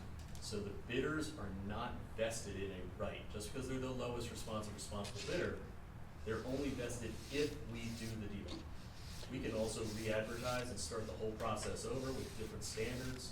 There are all sorts of things, but you cannot be looking at the list of 5 and go, I kind of like the second lowest. So that's one piece. So I think you can't eliminate them. It's got to open bids. Anybody can bid on it, right? It has to be an Correct. open bid. Open So bid, you can't, openly solicited. you can't eliminate people. We have a goal to attract. But if there legalized businesses. if there is contractors, if there is contractors that we feel like hasn't done us a good job in the past, and we don't want to hire them again, that it's best for that to be filtered out at staff level. Correct. So they need to know the board's feeling on contractors that have done bad jobs, and we definitely don't want them on another job, even if they lowballed it, because we've had bad experience with them. But what you're saying is, if the staff doesn't listen and they send it through as a low bidder that they recommend, then we may have an issue with that. you're gonna have an issue. Because the board is not Unless gonna, we shut it all down and redo it. because the board is not You gonna. will hear me say, shut it down and re-advertise it, and that you won't hear me say, but you will be having a discussion in closed session is, how did that happen? And you'll be having a discussion with the manager. Right. Right, so that'll be the issue. You not liking them or not being happy with them is not the legal standard. That's two different things. Two different- Liking them yes. and not being happy with their performance. It's a Correct. performance issue mostly. Projected performance. It's not a likable thing, it's a performance. It's a definitely performance issue that could be communications, could be a lot of things. So they could have omitted them off the list and not brought it to us in the first place? Correct. Even though They they're, could they're have. one of So the a five? bidder who is responsible. Yes. Needs, and there's 5 factors that the courts have identified, Mhm. right?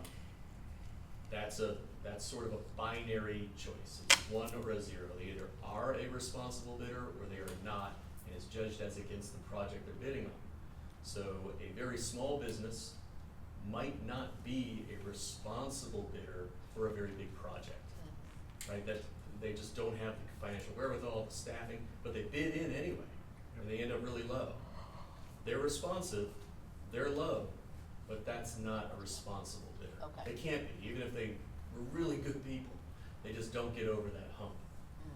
So if there is a close call, hopefully staff is presenting it in that way.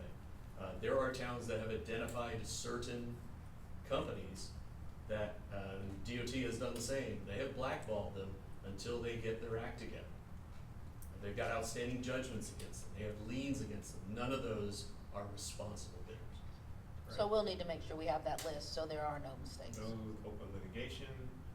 So Those are all things- that is filtered those at are, the Yeah. state level. those are companies that we are aware of by way of them losing their position on, pre-approved,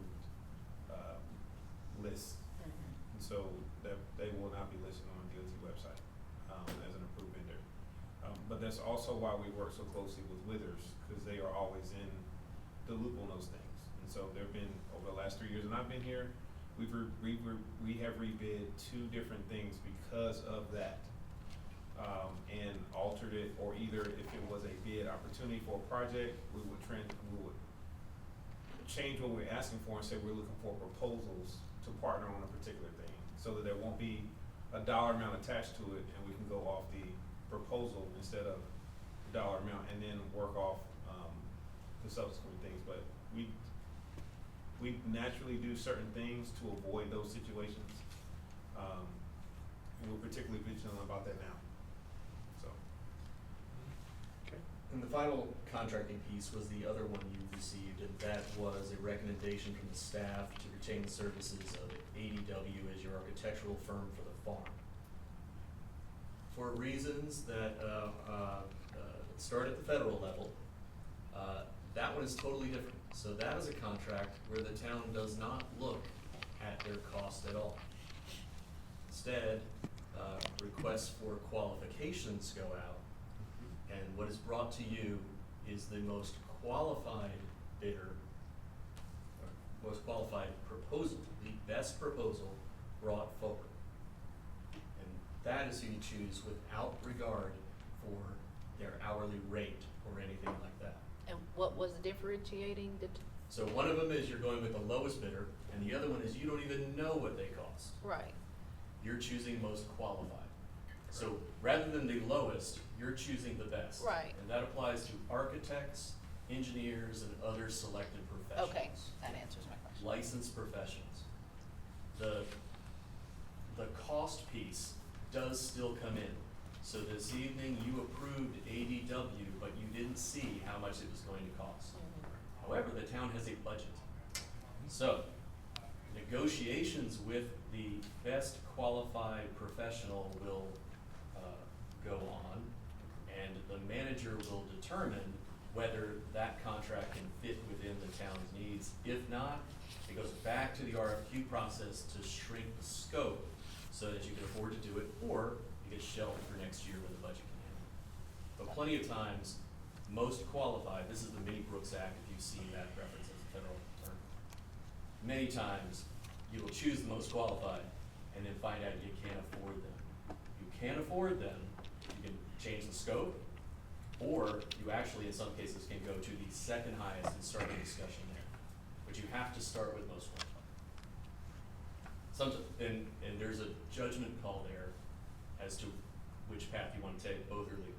You go down one level. I mean, if 1 and 2 are pretty close, you just go down to the next one and see if you get a better contractor. But if you really like number 1, you'd actually rather have a better tailored proposal and have them doing the work. And that's all I had for the board this evening. That was the 1 hour public contracting CLE, just like 2 pieces of it in 5 minutes. Thank you, Dave. Sure. Yeah. Town manager? Yeah. So earlier this week I sent you all an email. Well, in the last meeting we had, we talked about a board retreat and we also talked about a joint meeting with the RDDA and the planning board. Thank you all for your feedback and letting us know your availability. I sent down an email to you and offered up additional dates. I have responses from 3 of you. And so if I could, if you all give me the remaining board members will give me your responses on your availability, we can move forward with scheduling that. The goal for that time is to, for that board retreat, we'll be including the future board member as well as an observing attendee for that to be able to contribute. And then the joint meeting will be something that we've been looking forward to be able to clarify the vision and the role that each one of these 3 different, like a 3-legged stool, have in supporting and moving that vision forward when it comes to the work that the planning board is doing, RDDA, and then yourselves as the town board. So we're working on that, and if you were to get back to us with your availability, we'll go ahead and frame those up and get it structured for you. We're gonna. I think Dan, everyone had the Veterans Day in the middle. That's correct. I think Yeah, we're good take that into either, account. either Monday or Wednesday, but Yeah. let's not do Tuesday, in my Yeah. opinion. But, you know, I think I'm good for Monday or Wednesday, so it's whatever best for the board. Okay. The other topic is so Commissioner Michael Paul mentioned the senior center. I just want to clarify that senior center without walls. I have been working on that. That was slotted for conversation on the agenda last meeting, but we didn't get what we needed from the person we've been engaging on that. So we moved it and we moved it to this one. And so now that's slotted onto the upcoming work session for conversation. What I'll do ahead of that is send out some language and just like an overview of the journey of the topic to date, so we can get everybody on the same page. And we look forward to just having that conversation with y'all on that. Thank you for that, Aaron. And the other update is I just came back from Boone. I mentioned to you all that I was accepted to the Leadership North Carolina cohort number 33, so lead NC, and was a very, very great experience. So these last 3 days is the first session of 8 that will be taking place across the state. So we'll gather again in November, December, January. The next one is the government session, and so we'll be at the Capitol. And so I'm really looking forward to it. The cohort consists of presidents, vice presidents, and from different establishments, from SAS, Cisco, and even founders of startups. And so it's a great opportunity to continue looking at the different needs that we're addressing together across the state, and also the opportunity to connect, to bring resources to town of Rolesville when it comes to alternative funding sources, and then just thinking about different problems that we face within our community. And so that was a great opportunity, and I look forward to that, and I look forward to bringing those things back to you. And so I just wanted to just let you all know about that. That's all the updates that I have. I would like to just give one other thing with the Main Street project. We'll be giving a full update on that at the next meeting as well. And so the next agenda will be kind of set. We'll try to keep it lean as far as the updates, since we had those 2 items this week get continued to that meeting. And so we'll work on paring it down and make sure it's structured for you. And so that agenda packet will be kind of like heavy on the information. And then we'll try to make sure we present information out in a concise way on that. But those are the things we're looking forward to. If you have any questions about that stuff, reach out. We are just super excited that the intersection's open. So we're continuing to work on all the different areas within the project, but it just makes it easier now that we've reached that milestone. Good. Anything else? Town clerk, anything from you? Well, let's see, I just wanted to inform you that next week I will be away at the UNC School of Government. That will be my last week attending the clerk school, and I will graduate next Friday. So that's been 9 months of Congratulations. Congratulations. Thank you. And when's your anniversary? Is that coming up or? December 3rd as the town clerk Mhm. anniversary. Yeah, when I was sworn in, I believe it was December 2nd and December 3rd. That's coming up a couple of months. I can remember that. Yes, sir. So, Been a good year. thank you. Thank you. Anything else from the board? I'll close by saying, good meeting. We got through most of the material. Some of it we had to, I guess, postpone or continuation of. Couple good events this month coming up. You know, Fall Fest.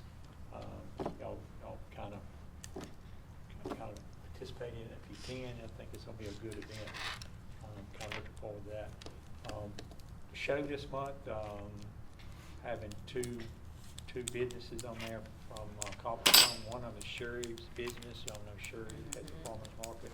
So we'll be doing the farmer's market. And also, part of her new business is a daily farmer market inside where she sells products and stuff. So that's new. So that'll be part of the show. And then the next one, there's a new business coming in, has to do with wellness.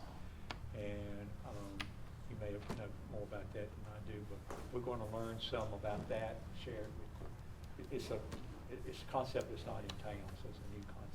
So, but that ought to be a good learning experience, even for me, because I'm not familiar with that one. So watch it if you can. I think it'll be coming out.